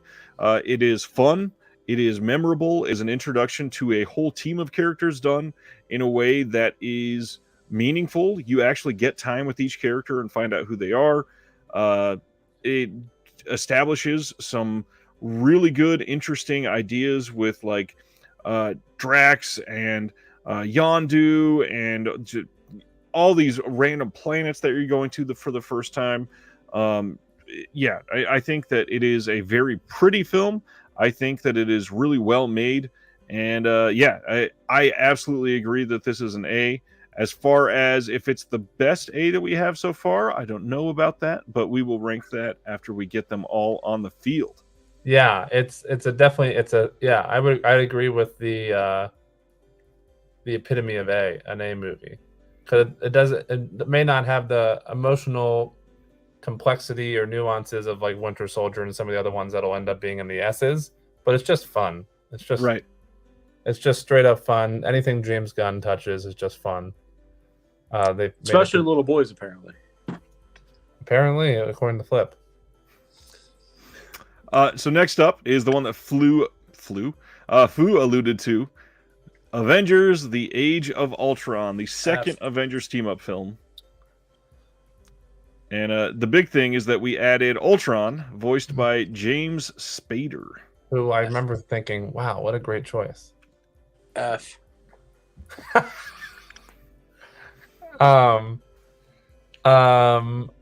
So I still just really like when everybody teams up. Even if the movie's not so great. No, you don't. You went to a movie where 3 people teamed up and you walked out of it. What a callback. That's a good callback. I'll give you that one, Flip. It's a comeback story. So for me, it might be just because I like seeing all of them working together on screen. Like I already mentioned, I would, in my personal list, I'd maybe put it a C. But for this list, I'd like to put it in D. So Flip says F, Jeremy says D, and I personally was going to rate it as D as well. This is the worst Avengers film by a lot. It definitely is. There's no doubt about that. I do think James Spader is a really great voice choice there, which is a weird phrase to say. I think that there are few memorable parts of this movie, and the hangout scene right before Ultron comes out, and they're all sitting around and like trying to pick up Thor's hammer and all that. I think that that is the type of scene that really makes the MCU fun and worthwhile as you're growing between, the fight scenes, whatever. But again, they fall to the whole villain falling apart and the world is ending. And I mean, they literally hover a city. Like, what? It's so bad that they make the stakes so high when it doesn't work for what they're trying to do. If I remember correctly, they really. Oh, there goes the. He's really upset that we didn't put this in there. I'm here. They really put Joss Whedon in a creative chokehold, if I remember correctly. Yeah. On this one. And very different, probably much better. Right. I firmly believe that it would have been. I think that they probably wanted to set up Wanda and Quicksilver and all of that in very specific ways at the end of this movie. Yeah. I don't think they had the foresight for what they were going to be doing with Wanda now. Yeah. But I mean, obviously, she played a part at the end of this, and that was our introduction to her. So right, which I'm thankful to this film for that because I love her. Yeah, she's great. But now let's talk about Ant-Man. And before we dive into Ant-Man, I want to pour one out for the homies for the fact that we could have had an Ant-Man made by Edgar Wright, which would have been fucking incredible, I'm sure. Way, way, way better. Would have been 1,000 times. Not that Ant-Man's not good, but it would have been so fucking better. Yep. I really wish that would have happened. I almost forgot that was a thing until you just said that. Ant-Man to me is... Now, when I say this, I'm not saying it's as good as this, but in the same style as Guardians of the Galaxy, I think it's just a really fun movie. I don't think there's too many emotional or like intricacies of it, but it's a really fun one to me that I like to revisit sometimes. I would maybe put it in B. For me, I think that the emotional intricacies there are all about Paul Rudd and his daughter, and the way that he is sacrificing everything to try to make her life better. And for me, this, for those that either haven't seen it in a long time or just for the general discourse, this is a heist film through and through, and it feels to me like it's not necessarily emulating or attempting to be, but I got a lot of the same feelings as I did the first time I watched Ocean's 11 and the Soderbergh Ocean's 11, not the terrible original film. And those are very good feelings. As a heist film, I think Ocean's 11 is the high point. I don't think anybody will. I don't think anybody will reach Ocean's 11 in terms of almost perfection for a film, but this film does it really good. It hits a lot of the high points. One thing I would point out on here is Michael Douglas is a fairly poor villain, but overall, I think it gave one of my favorite parts of the MCU, and that's Michael Pena. I love Michael Pena and everything he touches, and he's fucking hilarious in this film. Yeah. So I would put it in A for sure. And also, Paul Rudd's so hunky. I would put it in B. But you said A, Ryan? I say A, and it sounds like you guys are going to vote B, so it'll end up in B. But yeah, I would be fine with A. I just initially said B, but I'd be fine with A. But what's Flip's feelings? It's a B movie. Or is it a really low A? No, it's for me. It's a B movie. I think it's just okay. I think the only redeeming factor for me is, like you said, Michael Pena and Paul Rudd. They're just so charismatic. But other than that, I could not care less about Ant-Man. Oof. Okay. Yeah, I don't really agree there. I mean, the sequel's not great, but we'll get to that point later. I think that this sets up a lot of really cool... And I totally forgot to mention the fucking train scene when they're fighting around the miniature train is so perfectly done. Yeah, it was done. The way Infinity War should have won ended is he went into Thanos' ass and then expanded. All right, on to Civil War. Civil War is next. Great movie. I love Civil War. Amazing movie. Yeah. Emotional. Fucking awesome fight scenes. Great CGI. The airport scene. S-tier film. Civil War is a great film for me as well. I think that it sets up a lot of the genuine politics of the MCU as a whole, which they get a lot deeper. This is what I would say is their first real like complex movie. Yeah. And the fact that we get that complexity and the introduction of Black Panther in this. Oh, and Spider-Man, obviously. Yeah. We finally get Spider-Man in the MCU in this Finally film. get Spider-Man, and I already talked about how much I like seeing them all team up, and this is essentially an Avengers movie as a Captain America movie, kind of. Well, and that's the better thing. It's a team up film to fight each other, and that's great. And to see the way that they use the heights of what they're able to do as well as their weaknesses, it works really well. Plus, the Russo brothers' Community and Arrested Development Easter eggs also make me happy. That is true. And then when I was preparing this, I started thinking about the fact that you remember the ad when the trailer for this came out and they finally showed that we were getting Spider-Man and his eyes moved on their own and everybody was like, oh my God, yeah, we get to see it. Yeah. That was a big deal. So everybody's vote for this is? S for Super Duper. S, Jeremy? Yeah, S. Wow. Kind of impressive that the two Captain Americas are S there. Yeah, because it's the best fucking of the best solo movies. They are. Other than the first one. Yeah, but we don't talk about that. So next is Doctor Strange, which, by the way, is one of the reasons we're doing this, is because at the end of next week, we get our next Doctor Strange film, and it's directed by Sam fucking Raimi. And I cannot wait to see it. I have a feeling if we did this in like a week from now, that would be in the S. This is basically Power of the Dog Harry Potter. What the hell? Oh man. Okay, so what's everybody's feelings on Doctor Strange? Don't like so I really like it. What'd you say, Flip? I don't like it. Oh man, so much for us agreeing on 2/3 of these.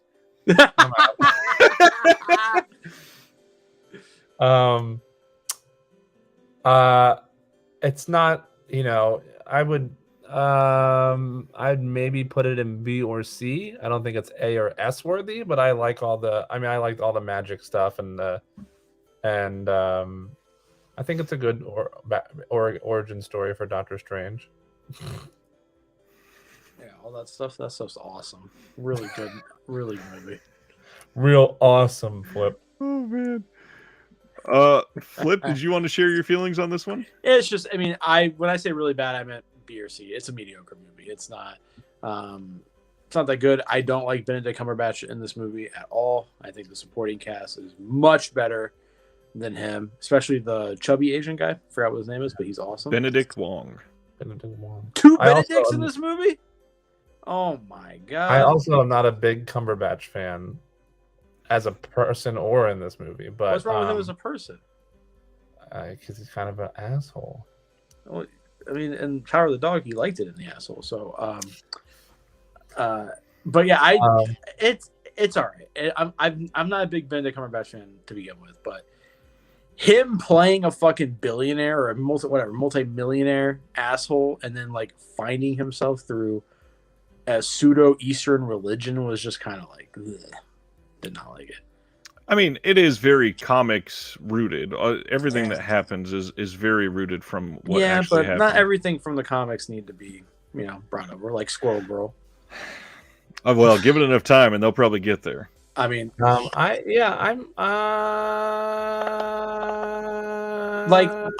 leaning towards a C, but if you guys vote B, I'm fine with B. I would be fine with C on that. I'm just like looking at what we put in B and C. And I'm fine with it being in C. What do you have a particularly high opinion of it, Ryan? Yeah, I haven't said anything yet. I do think that there are a handful of things that make this pretty good. I disagree about Benedict in this film. I think that he is kind of perfectly cast as the Doctor. It is, for where the Doctor's from, London. He is a pretentious British elite asshole, essentially, as a character. And so, I mean, who better to play that than Benedict Cumberbatch? I think that he gets the tone and the mannerisms down really well in this pretty early. And the other thing nobody's mentioned, Tilda Swinton is freaking great as the Yeah, great the one. supporting cast is awesome. Yeah, I was gonna say something about Tilda Swinton because I love her. I also really enjoy Rachel McAdams in pretty much everything she does. I think that she's a little wasted in this movie. Time Traveler's Wife. Who? The Time Traveler's Wife. Oh, I love her. So yeah, for me, I think this would be a low B for me. I'm fine with B. But you're also fine with C. But I am also fine with C. I'm a bit indifferent on this one. It's also been a long time since I've rewatched We can it. bully him into put it in the C. You would be the only one bullying me. Oh, you want me and you to bully Ryan? As long as it's a high C. I agree with high C because I do think Ant-Man is better. So I think if we're looking at the tier list, like B and then C, I think that's a perfect runoff. And when I said low B, I meant to the right of Ant-Man. I think that it would be on the far end of B, but I do think it's a little bit better than that. It's like a 78% for me. Dave asks, Flip, who would you prefer to see as Doctor Strange? Nicolas Cage. I love Nicolas Cage, but I'm not so sure that works. Yeah, no, please, no, thank you. John Travolta. Are you just gonna list the entire cast of Face Off? John Woo.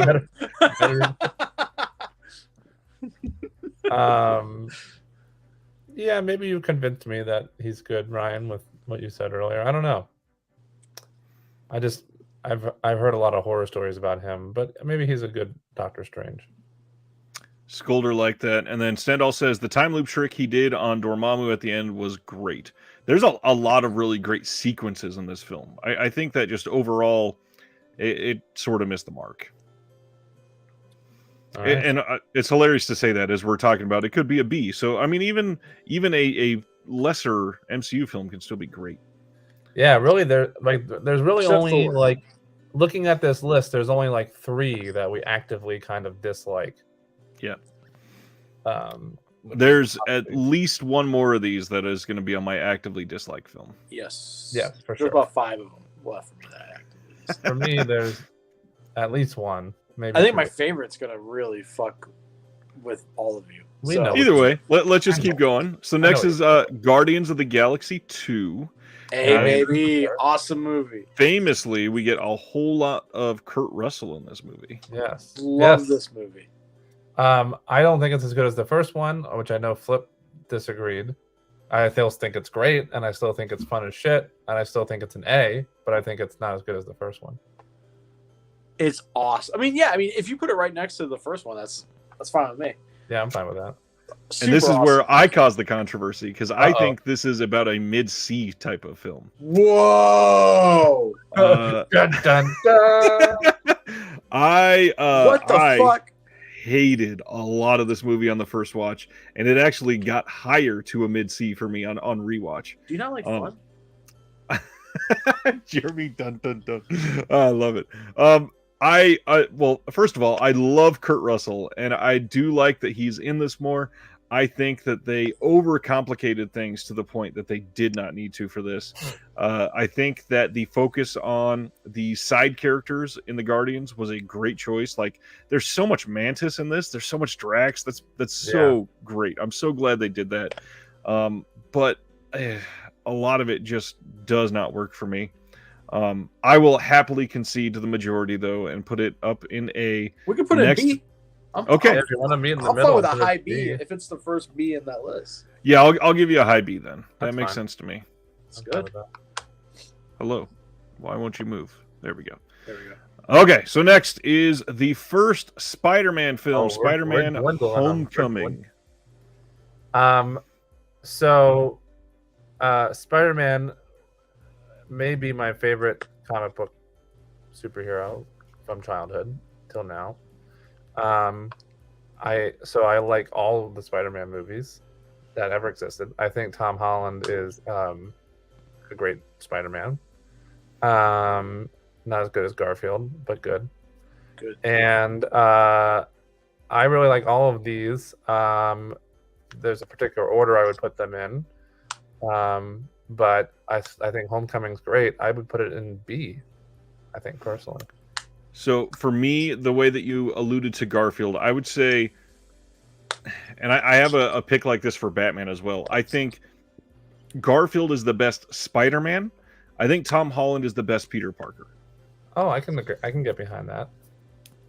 I think because in the comics, when he is literally an aloof teenager, I think Tom Holland really fits that perfectly. I think he is sort of awkward as Spider-Man in some points. He really does embody it in many scenes, just not all of them, for sure. I do think that Homecoming has a piss poor ending, but everything leading up to that is a lot better than a B tier. I personally think this is a very low A. I think that the reveal of the Vulture being his date's father was the most tense thing in the entire MCU up to this point. Yeah. I think that seeing Keaton back in a comic book film was a hell of a lot of fun. The fact that they have the two sidekick characters for Spider-Man has been great in all the movies, and this set them up really well and actually made you care about that friendship. So for me, I think I would put this to the right of Guardians, and this would be a low A. I was gonna go with high C, the best C movie on the list so far. Oh, so it looks like we're ending up in B, huh? A high B instead of a low A. Probably a mid B. I think it's fine there. I would maybe put it in front of Guardians too, but I definitely would. All right. So next we have Taika Waititi's Thor Ragnarok. God bless Taika. S. Amen to that. S. Is there anything you want to say? or just that S? opening, dude? That opening. We're just like S. The Led Zeppelin, and he's just kicking ass is so fucking awesome. And then Taika Waititi himself playing that rock guy is hilarious. That movie is so awesome. It's so much fun. It's crazy to me that my least favorite Avengers character ends up being my favorite MCU movie. This one's your favorite? Wow. I love this movie. I think it's such a prime example, and I said the same thing about the DC universe when they finally put James Gunn in charge of Suicide Squad. Yes. That look what can happen when you put the right person at the helms. Because look at the first two Thors, look at where they are on the list, and then you put Taika Waititi behind it, and suddenly it's an S, number 3. I'm so excited for the new one, dude. Yeah, that trailer got me so hyped. Oh yeah, I'm super hyped. And I haven't been this hyped for an MCU movie since this one. Like I love Taika Waititi. I'm pretty stoked for Multiverse of Madness too, but I think this is an S. Impressive. I think that this movie is the first film in the MCU that really made me want to have Jeremy stand up and cheer at the end of the gay porno moment in the theater. I think that this movie is strong. It's fun. This is the first one that I think really benefited from watching with an amazing crowd. I think that the characters they added in this, the fact that Matt Damon is in the beginning spoofing, it's so wild what they did with this. But for me, this is an S, and we will get to the ranking later. But yeah, for Ragnarok, I'd say it's top of the list. We'll get to that. I think that it is incredibly impressive what Waititi was able to do with this. Mm-hmm. So next up, Black Panther. Rip.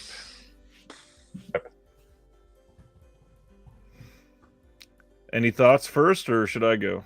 I don't like this movie. Wow.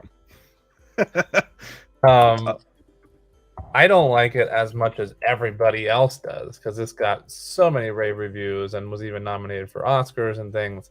That's fucking wild. And all that stuff. And I was like the person who was like, I don't think it's that good, but everybody was raving about it. I like it a lot. To me, it's probably in the low B category. Whoa, I would say high D. Whoa. I That's do not very like low. this movie. I have not fallen asleep in an MCU movie other than Black Panther. Honestly, Wow. I would put it in F tier, but I know that's just not ever going to happen. It's just, I find it extremely boring. I think it's a story that is just boring, wasted on a incredible cast. Did not, Well, it is an origin story, and sometimes those can be on the weaker side of things. It is an incredible cast, that's for sure. You know, I'd be fine with B or C. I said B earlier, but Flip has it very low. So if we want to compromise with C, what are you thinking, Ryan? I personally really liked Black Panther on the first watch, and I think the second watch of it brought it down to, for me, from an A the first time I watched it to a B. I think that the cast alone elevates this above a D, no questions asked. The names in this, I mean, Lupita Nyong'o, Forrest Whitaker, Winston Duke, and that's not even talking about, you know, the man who is Black Panther himself now and will always be. And I'm real curious how they're going to go over the whole recasting, since there's a Wakanda Forever coming. But Michael B. Jordan is an incredible person to play off of for him for the entire time. So his chemistry with Chadwick Boseman is amazing. But then Martin Freeman comes in as this little wiry guy that is like the comedic undertones in some scenes. But Andy Serkis took this film for me and really embraced that small villain role, and I loved that. I really liked the cast in this. I think that the beginning, like the first act of this, is the best part of the movie, which clearly could leave people underwhelmed at the ending, of course. To me, at the beginning, it even felt like almost like borderline Yakuza films. Obviously, they're working at like a bar in Asia in the beginning, and the way that they are working through some of those, not necessarily politics, but the relationships and negotiating. Yeah, it's handled really well. I think it did not end well. I think it sort of flubbed the ending, which a lot of the MCU films do, to be honest, for me. Sure. And I think it's good. I think it connected well to the rest of the universe. I think that the idea of vibranium being so important to them is a nice point and gives a lot of grounding to other aspects of the MCU. So I would say a low B for me. That's what I initially said. If we were trying to compromise with Flip, we could make it a high C. But I also wish I had more to say about some of these, like you do, Ryan. It's just been so long since I've seen some of them. I know my general overall feelings for them, and definitely the ones I like the more. I have more to say, and also the more recent ones I'll have more to say. But I've not seen this in a long time either, so yeah, I agree. Flip, did you have a lot of thoughts about it? More thoughts than I did. Anything that you want to wrap up with there, Flip? Because you seem to be giggling as I'm talking. No, I thought of a very bad joke, and I can't say it. Seems about Flip, yeah. It's very bad. But no, yeah, I mean, if you guys want to give it a high C, low B, I'm fine with that. Well, if you're going to give there, then I'll give it that high, the low B. B for boring. So next we have Avengers: Infinity War, which is. Did you move it? Oh, yeah, it is in low B there.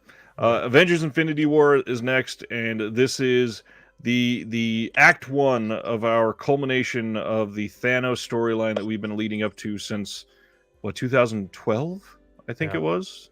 Yeah, it was 2012. This is a big old S from me. This part, no.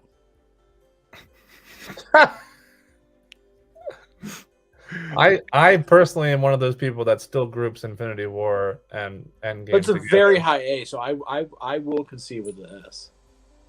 I group them together as they initially were as Infinity War Part 1 and 2. I kind of still group them together in my mind, in a sense. But they're both S's for me, Infinity War and Endgame. I don't mean to jump ahead, but they're both S's. Infinity War for me is an S tier. I think that this is top 2, maybe 3 of the entire MCU for me at the moment. although there's some others later that might come kind of close. I think that it is an achievement that they were able to fit the characters in that they were and not have it feel messy and overcrowded in a lot of different scenes. The emotional touch points are the best that we've had in the entire series, and obviously the snap is a part of that, but it's really a very small part of that. The fact that we have main characters that you've been living with just straight dying is the bigger part of that. It was a bold move, and it was intense. It's the weight is really felt when you're people like us who've watched them all leading up to this, and like you said, Ryan, lived with those characters and gotten to know these people, and then this happens in Infinity War, right? And you know that obviously things are going to change in the next part, but it's still just like right. Yeah, so it sounds like we are leaning towards an S.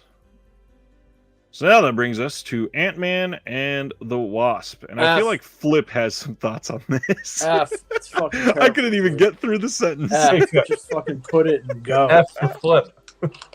F for fucking awesome. I don't think it's as bad as Dark World. Yeah, it's a high F. And I don't even well, I don't think it's as bad as Incredible Hulk, which we have in D right now. So I'd put it in C or D personally. You're out of your fucking mind if you put it in C. I'm fine with D. I don't think it's F tier for me personally. I'd be fine with a high D. D.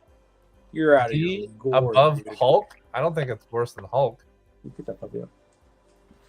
So we will get to the inner rankings between the tiers later, but this for me is a D film, and why are you so happy? I said D too, Flip. He's acting like I was like, please put it in F. Give it a B. He said D, and he's cheering about it. Yeah, Ryan agrees with me. Ant-Man and the Wasp is bad, and they should feel bad. It is not a well-made film. It is. I feel like they tried to go bigger with this one, and I feel like in the first Ant-Man, what we learned is that it's better when you keep it small tone. And I understand that during this time, the universe, they are going through some bigger problems, basically, and they had to keep it sort of large scale, but it just did not work for this movie. And if they had that going on, delay it, release it after Endgame. Release it, between Captain Marvel and Endgame, something like that, where they could focus on something different. Yeah, they are doing number 3, aren't they? Are they? I don't know if that's been greenlit. I think that they were supposed to. Maybe not anymore. I mean, they should. Paul Rudd is great in the role. Yeah. All right, let's go to the first female-led film, which is ridiculous to say after 20 films. Yeah, 20 films deep. Terrible one to kick things off with. Too. And we go with Captain Marvel. Any thoughts, Flip? Definitely D or an F. Not a very good movie. CGI is terrible in this movie, like laughably bad. I like her as an actress, but here she just fucking sucks. Who, Brie Larson? Yeah. I don't like Brie Larson. I like Brie Larson as an actress, but she is just zero personality in this role. Zero. Yeah. I don't think she was a great choice. I think Captain Marvel's a great choice for a movie. She's a female Benedict Cumberbatch. As far as you mentioning about like the first female-led movie, which it did take an embarrassingly long time to get to, I think it's a good choice. Obviously, Black Widow should have happened first and long ago. But yeah, I like Captain Marvel. I just think the casting's terrible. I agree with Flip about Brie Larson, and I don't like her, and as in this movie or as a person. See, this is what I like, Jeremy, about you, is that I can say, here's the thing with these Marvel movies, is that there is so much cultural shit that gets wrapped up in the release of these movies. And I'm afraid to be like, I hate Captain Marvel, because a lot of people who say they hate Captain Marvel are like the YouTube channel at the Quartering. They're like a bunch of incels. And it's like, No, I don't hate it because it's genuinely not a good movie. Yeah. You know what I mean? Oh yeah. And I was trying to say that when I remember when it first came out and people were kind of shitting on you if you said you didn't like it because it's Captain Marvel and it's a woman and female driven, and it's like, yeah, but I like all that, but take all that aside and focus on the story. If women want equality, they have to be criticized equally, and that's a bad fucking movie.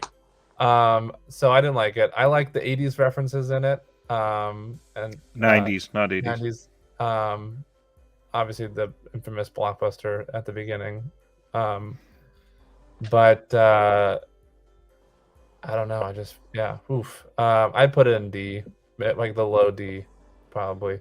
It's high F for me. I think I'd much rather watch Thor: Dark World. I disagree there. I disagree with that. There's some things I did like about Captain Marvel, but it's definitely on the severe lower end. So for me, Captain Marvel is a little higher than both of you. It's a low C. I had more fun with this than I expected. I honestly expected to hate it as well. I'm not a huge Brie Larson person. I think that she is mostly like vanilla flavored paper. She is just the epitome of who needs a personality. I think that the thing that sold me on this one is it feels like what we could have got from an actual Nick Fury film. And the fact that we got him in the 90s acting the way that he was, and he had two eyes and everything, was a really set up for this. I think Annette Bening being in this was odd and a really cool choice. But really, the thing that surprised me about this, I generally can't stand Jude Law, and I thought he was great in this. I thought he fit really good as a mentor gone bad guy. The only thing is they've used that storyline so many damn times. They've set these apart where, what a twist, I was bad the whole time. Jude Law would have been a good Doctor Strange. I would agree there, probably. I think Cumberbatch needs less makeup because he already looks like him. But yeah, for me, I think that the bad parts certainly overwhelm the good parts, and that gives it a low C. Everybody else hates this, so I'm willing to put it in the medium D territory. I'd give it a high D. That's fine with me. We'll rate those later. Wait a minute.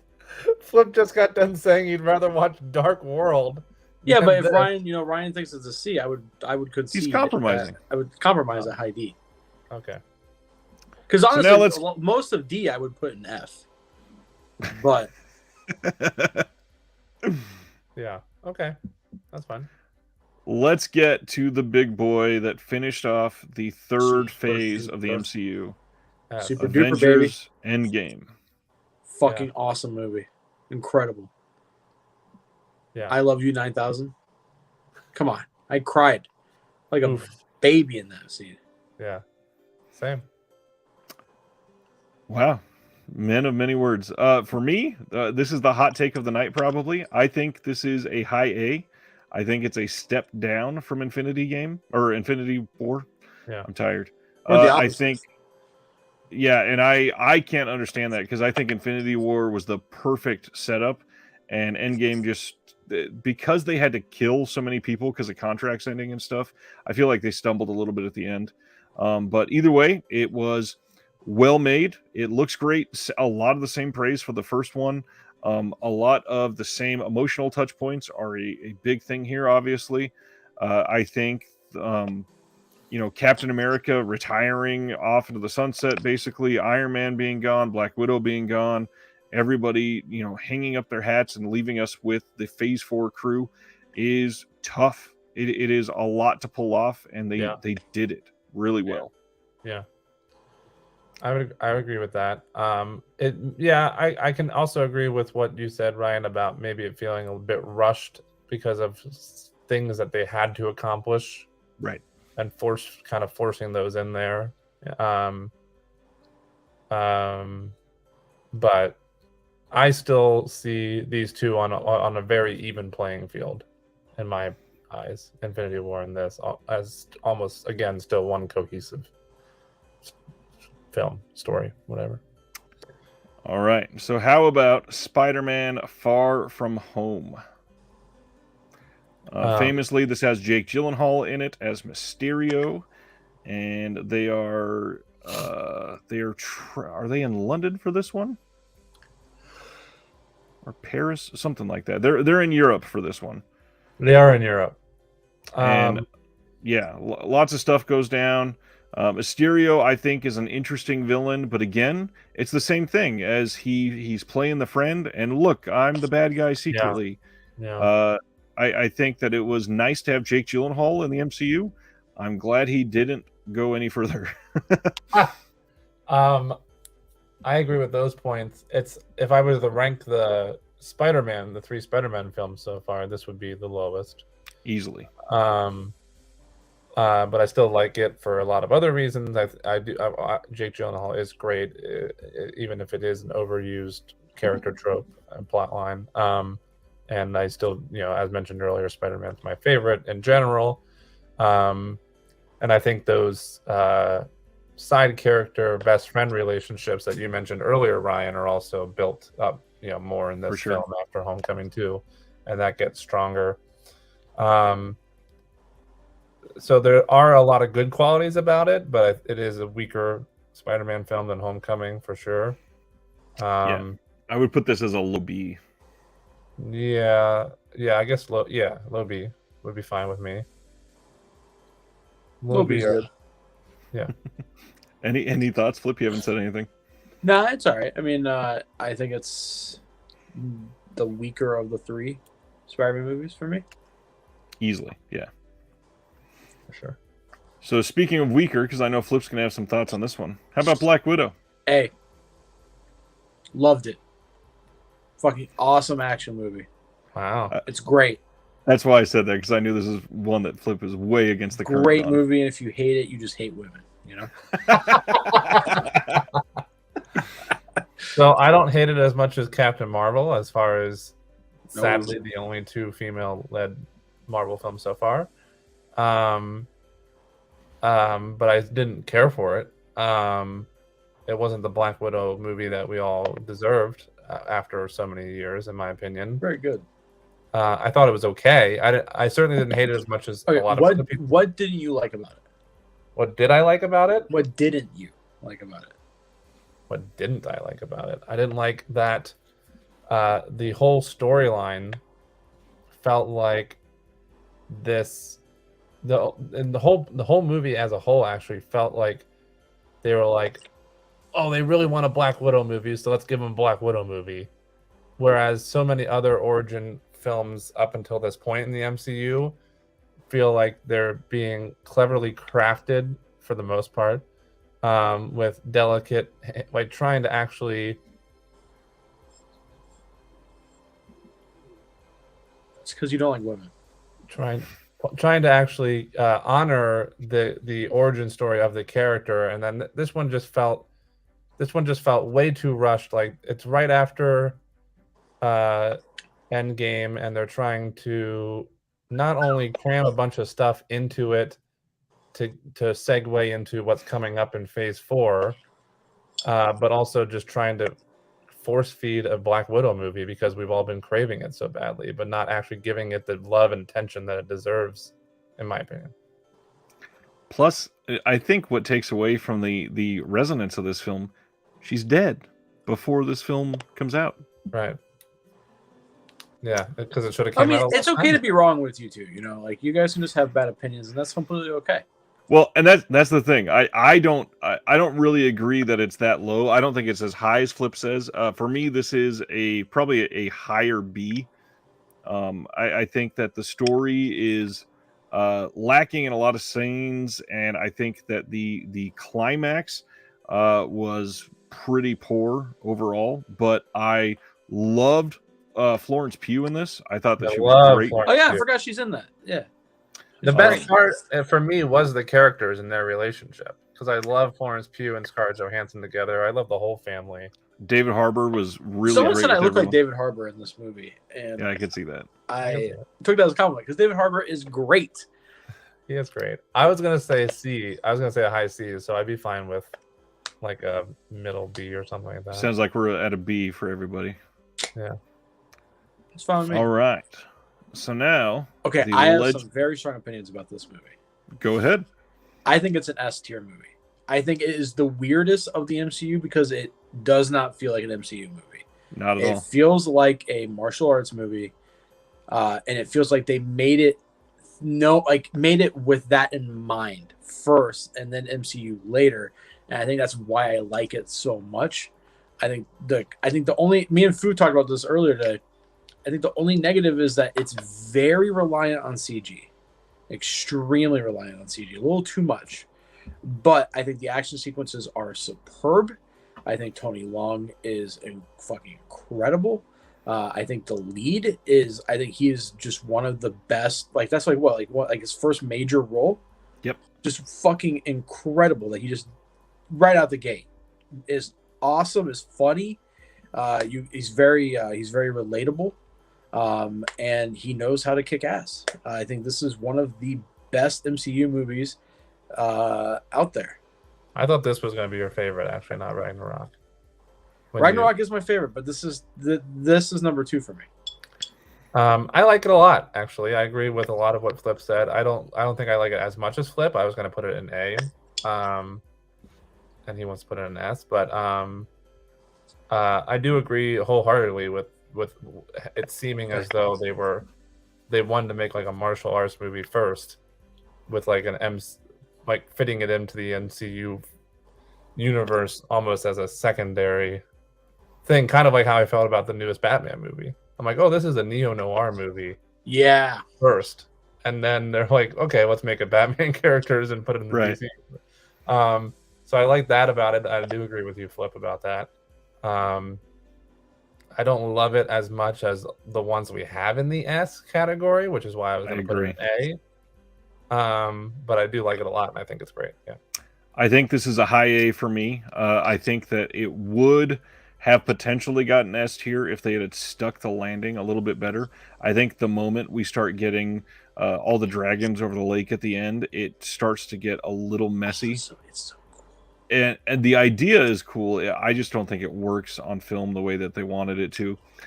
Some other things to point out. I think even though it's the second best bus scene of the year, the bus fight at the beginning is so awesome. Is Nobody the first one? Yeah. The first one had to be Nobody, yeah. I think that this is the only thing that has made me really love Awkwafina. She is somehow amazing in this.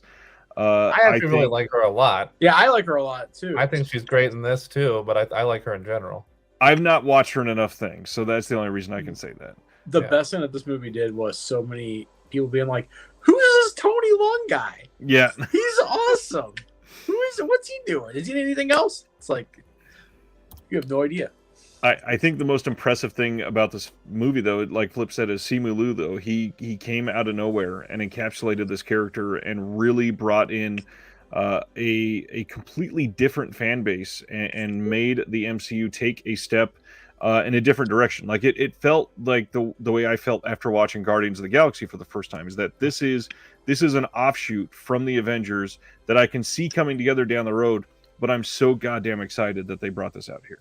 Mm-hmm. Now, see, with this statement, Shang-Chi has dragons, you're either going to love that or you're going to hate that. That's true. I loved it. That's true. So let's get to possibly one of the most disappointing, or not disappointing, one of the most divisive films in the entire MCU. I don't get it because it's a decent movie. It's fine. It's a good movie. I think Don Lee is great. No, I'm just kidding. This movie sucks ass. Are you serious, Flip? Or you were joking the whole time? Because you said you liked it a lot earlier too. I'm fucking with you. I think this movie sucks. Yeah. I think the only redeeming quality is Don Lee, but it's because he's my man crush. This might be an unpopular opinion, but I didn't like this more. I hated this more than Dark World. This is bottom. I would put it in F. Hell yeah, dude. Fuck yeah. Let's put it in an F. It's an F for sure from me, but I think it's even worse than Dark World for me. Because at least Dark World, I don't know about that. That's crazy. But yeah. I was going to have this really high D. I think that it would have been above all of those D films for me. Certainly above Dark World. I think that Eternals had a lot of really good ideas, and they squandered almost all of them. But some of the interactions with the cast, some of the ideas that they pulled in were at least interesting, and I don't think Dark World can say that. I liked a lot of it. I just think that it was probably the cheesiest and most CGI heavy film, and I don't appreciate either of those things. Like, I can't imagine filming this movie. How many people were just standing in a room going like this against a blue screen and calling it good? Like, Yeah, I agree with all those negative things you said about it. I like some of the acting. There you go. F for felching. It's terrible. And I like I as I already said multiple times about liking like when teams come together, so I like that aspect of it, just in general, because it goes with but I mean, yes, it's very divisive, and also there was so many things about the plot that just didn't make any sense. right. What are they doing with these characters? Are they going to be in the future movies? I think they were supposed to, and at the end it says the Eternals will return. Yeah, I'm not so sure about that anymore. Yeah, it was. Yeah, I remember. I watched it a second time just because a friend wanted to see it, and I was able to enjoy it a little bit more because I was just laughing a lot at a lot of stuff. Because I'm just like, this doesn't make sense. There's so many parts of it that just doesn't make sense. Yeah. For me, I wanted to throw out, it's really cool to see Kumail Nanjiani step up into this, to see somebody that he got jacked. He got jacked. For a terrible movie. Somebody that literally got famous doing stand-up and video game podcast ending up in the MCU is fucking incredible to see. It's really cool for him. And I did the Meltdown show with him a bunch of times. Him and wow. Was he nice? Awesome. Oh yeah, he's great. Yeah, Kumail is famously like one of the nicest guys. Yeah, he's super humble still. I don't know if he remembered me because this was like 2016, but yeah, he did the show at Meltdown Comics here in Los Angeles, which doesn't even exist anymore. The comic book shop that Chris Hardwick owned. Yeah. And then in the back they had a little showroom for comedy shows and stuff called Nerd Melt, and that's where him and Jonah Ray did their weekly show. They got a Comedy Central show out of it. Yeah, and so and I was on it a couple times. But yeah, he's great. I liked him in it, and I think it's great that he's in it, like you just said, Ryan. I love Brian Tyree Henry. I'm glad that he was in this. Really glad that he came in as a gay character. I thought that was a interesting twist for his character. Selma Hayek was okay. I don't really like her in this. I also think Angelina Jolie was awful. Who's the main guy again? Richard Madden as Icarus. I hated him. Jolie. Yeah, I couldn't stand her either. I think Gemma Chan as Cersei was decent. Yeah, I didn't like the little girl either. No, Sprite. No. I will say Don Lee in this was amazing. He was hilarious every single time he was on there. My wife at the beginning of this movie, this is probably going to be more throwing her under the bus than anything. She went, "Is he playing the same character as he did in Doctor Strange?" And I'd be like, that is Benedict Wong. And I said, "This is the guy from Train to Busan." And she goes, "No, it's not." I said, "We have IMDb." I'm not kidding. I would do what Jeremy saw on that movie with Don Lee. I love him. He is so attractive, and he is peak male body, dude. He fucking is so jacked strong. In that movie. My man crush is Neil Patrick Harris, since we're talking about that now. I used to have a picture of Don Lee's bicep as my lock screen, so whenever I was gonna say I used to have a picture of Don Lee's dong. Well, he's Korean, it probably. The other is massive is what I meant to say. It's probably really big. The only other thing to throw out, I think it was fucking awkward as hell to bring in Harry Styles for a 12-second cameo at the end of this. I like Harry Styles. I love Harry Styles. I thought it was weird as hell though to have him in there. The plot does not make. They're like, oh, the big boy is gonna be upset about the thing, and then like fucking they're saying that. Like, oh my god, it didn't make any sense. I remember thinking like because they were saying that they couldn't interfere in the one thing because of whatever, but then they're like, well, then why'd you let the snap happen? Because you could have interfered with that because that threw your whole plan off with XY. They didn't think it through at all. There's so many plot holes. The whole thing doesn't make sense. I agree. Let's talk about one of the best movies. Let's go to the last Spider-Man now. Spider-Man: No Way Home. The best one. Yeah, the best one, and it's an S. Yeah, this is now. an S tier I will film. say the fight between Green Goblin is horrific. It is so badly choreographed. You mean in the apartment complex? Or no, the ending. we're at the end. Oh, I thought that was just poorly edited, poorly choreographed. But it does not take away by how great of a fucking movie it is, because it's an S tier movie. Yeah, and the condo fight is freaking amazing. That one is good. Yes. Yeah, it's S. It's S. I mean, the way they were able to bring all those elements together, and where's Venom at? Because he's part of the MCU now. where are we putting where are we putting those movies at? Straight in the shitter. No, those are way more. Those are C movies. Dude. They're better than Eternals. I would say they're better than Eternals and Ant-Man for sure. You mean Ant-Man and the Wasp?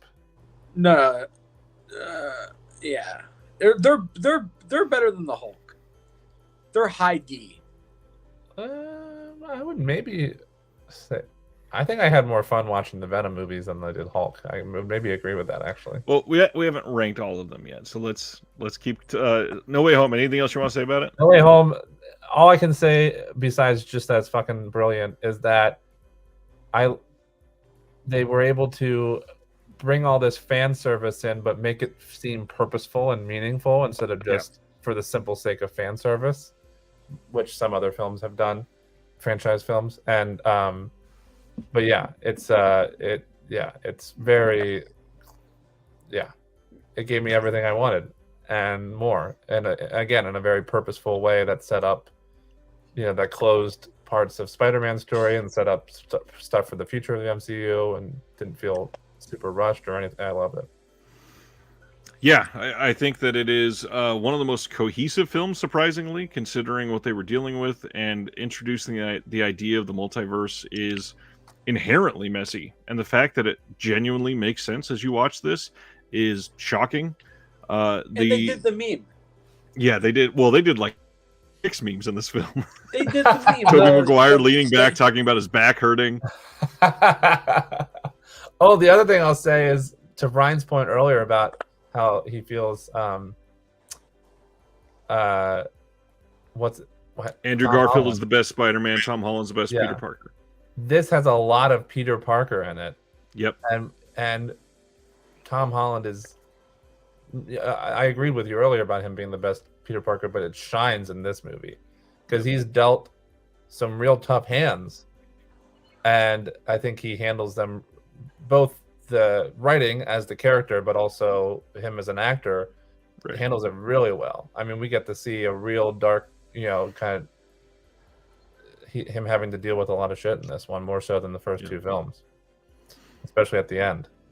And I think it's a really great decision. That ending, I think, is a great decision, for this character. I agree.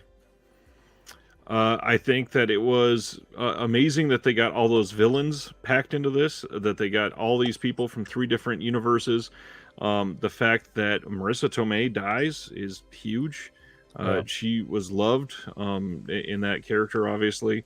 The fact that we have so much led into this movie that it kind of feels like Infinity War level of everything is leading up to this moment, and I think that led to this movie being hyped almost as much as Infinity War was, and it seems to be getting bigger, not smaller, which is wild. I think it's better than Infinity War.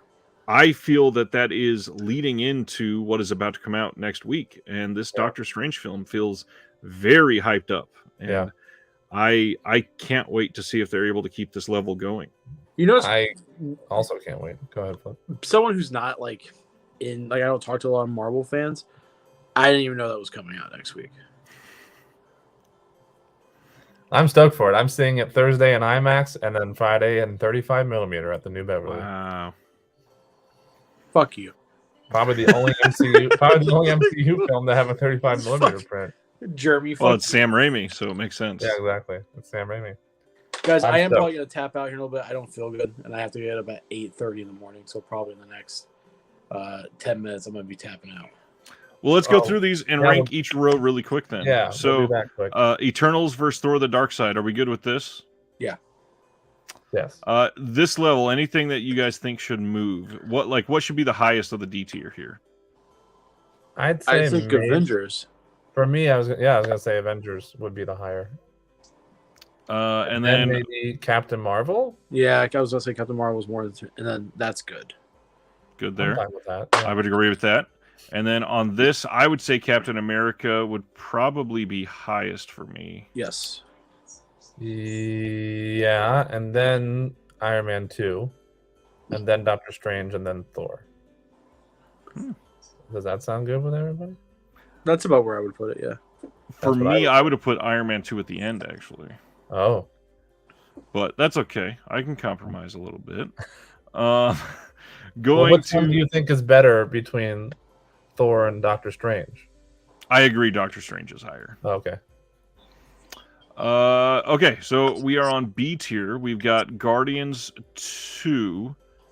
We've got Spider-Man Homecoming. This is hard when I can't read all the titles. Iron Man, Homecoming, Iron Man 3, Ant-Man 1, Black Panther, Far From Home, and Black and Black Widow. Widow. I think Guardians is my highest one on that list. And I think Black Widow is the lowest on this list. Yes. So I think I would agree with that. I would say put- Ant-Man would be lowest. I would say Ant-Man would be next, or Black Panther would be next. For I me. was gonna put Spider-Man: Homecoming next where it is, and then Ant-Man, I could agree with that. and then maybe Black Panther, and then that's fine with me. Anything you want to argue with there, Flip? I think Black Widow should be S tier.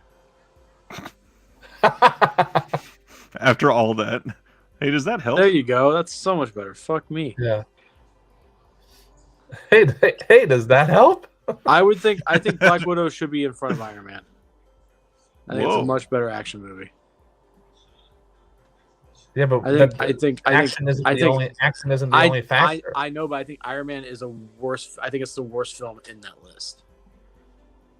Oh, I disagree. I do as well. Okay. Well, you what if we wanted move? to- What if to compromise we put Black Widow ahead of Spider-Man? I'd be fine with that. That's fine.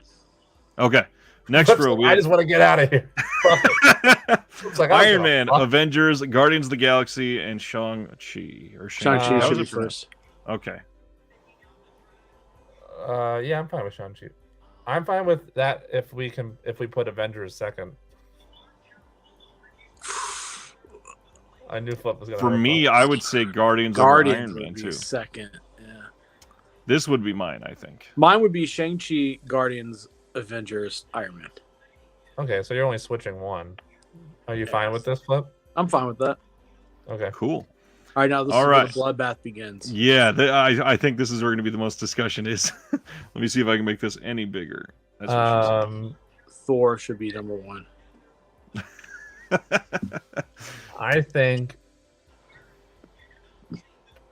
Well, I think maybe I'd argue Infinity War but you guys, I mean, I still group Infinity War and Endgame as one. So it's like if I'm putting that first, I would put that first. But I'm sure. So I'm once going to we- list mine, and then let's argue that. Okay.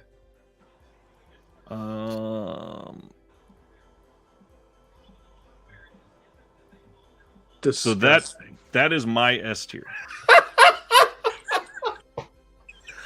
I actually pretty thoroughly agree with you, Ryan. I agree In with fact, everything except for Thor's placement. The only thing I would change is I would put Endgame right next to Infinity War because I just grouped them together. So I think- that would be like number one I think for me. And then no way. Thor home. is better than No Way Home for the sole fact it doesn't rely on nostalgia to make it a good movie. You take the nostalgia out of No Way Home, it's not a good movie. I disagree. I think it's still a good movie. I think that the nostalgia elevates it to the S tier. I think that it is, without that, it's still a great movie. And Thor, you could argue that everything that it relies on is Taika Waititi. If you take him out, I think if you take him and his comedy, his unique brand of comedy out of Thor Ragnarok, I think Winter Soldier, one of the other Thor. It's one of the first Thors. I think Winter Soldier is way better than Civil War. I disagree with that also.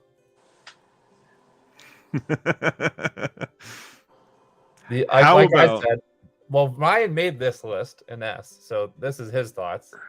I already said the only thing I would change is Flip Flop Endgame and how about this? No Way Home number 1,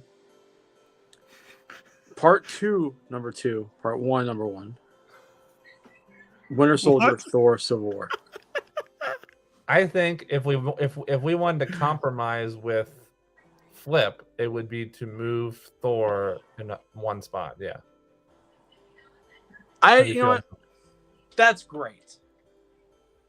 Are you happy with that? He really I'm just wants to with go. that, brother. No, I think he just wants to go. No, I don't want to go. I don't feel good. I'm sick, you fucker. So this is our final ranking of the MCU for Discovering Cinema. In order, we have a cohesive unit of 3 people. Yeah, surprisingly, and it's fairly copacetic at the end. For S tier, Avengers Infinity War, Spider-Man No Way Home, Avengers Endgame, Thor Ragnarok, Captain America Civil War, Captain America The Winter Soldier. Under A, Shang-Chi, Avengers, Guardians of the Galaxy, and Iron Man. Under B, Guardians of the Galaxy 2, Spider-Man Homecoming, Ant-Man, Black Panther, Iron Man 3, Black Widow, Spider-Man Far From Home. C tier, we have Captain America. I think it was called Captain America The First Avenger. Iron Man 2, Doctor Strange, Thor. And then D tier, Avengers Age of Ultron, Captain Marvel, The Incredible Hulk, Ant-Man and the Wasp. And then the massive failures that we have are the Eternals, followed by Thor, The Dark World. And if you want the flip edition, it would be Thor, Shang-Chi, and Black Widow, S tier. And my personal top 3 were original Avengers, as I had already said, mostly for the emotional resonance. Wow, we got that really low. That's your favorite? Yeah. It must Iron like Man, bad taste. Iron Man, the first one, again, purely just because of the fact that it kicked off the whole MCU, so it's a special place in my heart for that reason. And then, again, I grouped these 2 together, Infinity War and Endgame. So that's my top 3 personally for those reasons, immediately followed by No Way Home. Hey, what's your top 3, Ryan, personally? Personally, it would probably be Infinity War, No Way Home, Civil War. Respectable. More respectable than Jeremy's. Wow. I then had Guardians and Civil War after that on my list. Hey, I love Tay, that what's your Jeremy's favorite? top 3 consisted of 4 movies. That's true. Technically, yes. Tay, what's your favorite MCU movie? Yeah, Marvel. My wife says no idea. It's a good choice. That's a good choice. She likes. You like as long as Thor she and didn't see Guardians. Morbius. She likes Guardians of the Galaxy. You watch Guardians of the Galaxy with me, babe? We watched Guardians of the Galaxy. Thanks to everybody for hanging out. Jeremy, thanks for coming on and sharing your opinion. We love all of you. Flip, feel better. We hope that you are better for next Tuesday. I still have to work tomorrow, so don't we all? Thanks for bringing me in last minute. This is a Jeremy, I love you. Don't walk in on gay porn at the movie theater anymore. I can't make any promises, Flip. But if I ever make it out to California and hang out with you, Bring a pizza. I expect to go see gay porn with you. Yeah. Well, anyways, Here's the thing: we're gonna have to And I'll find. make you Alfredo at your house. I'll make you the best Alfredo ever. Oh my god, that sounds amazing. Actually, I'll go see gay porn with you if you make me Alfredo. How about that? What the? We have to eat the Alfredo while watching the gay porn. Well, we're not allowed to bring in outside food and beverage.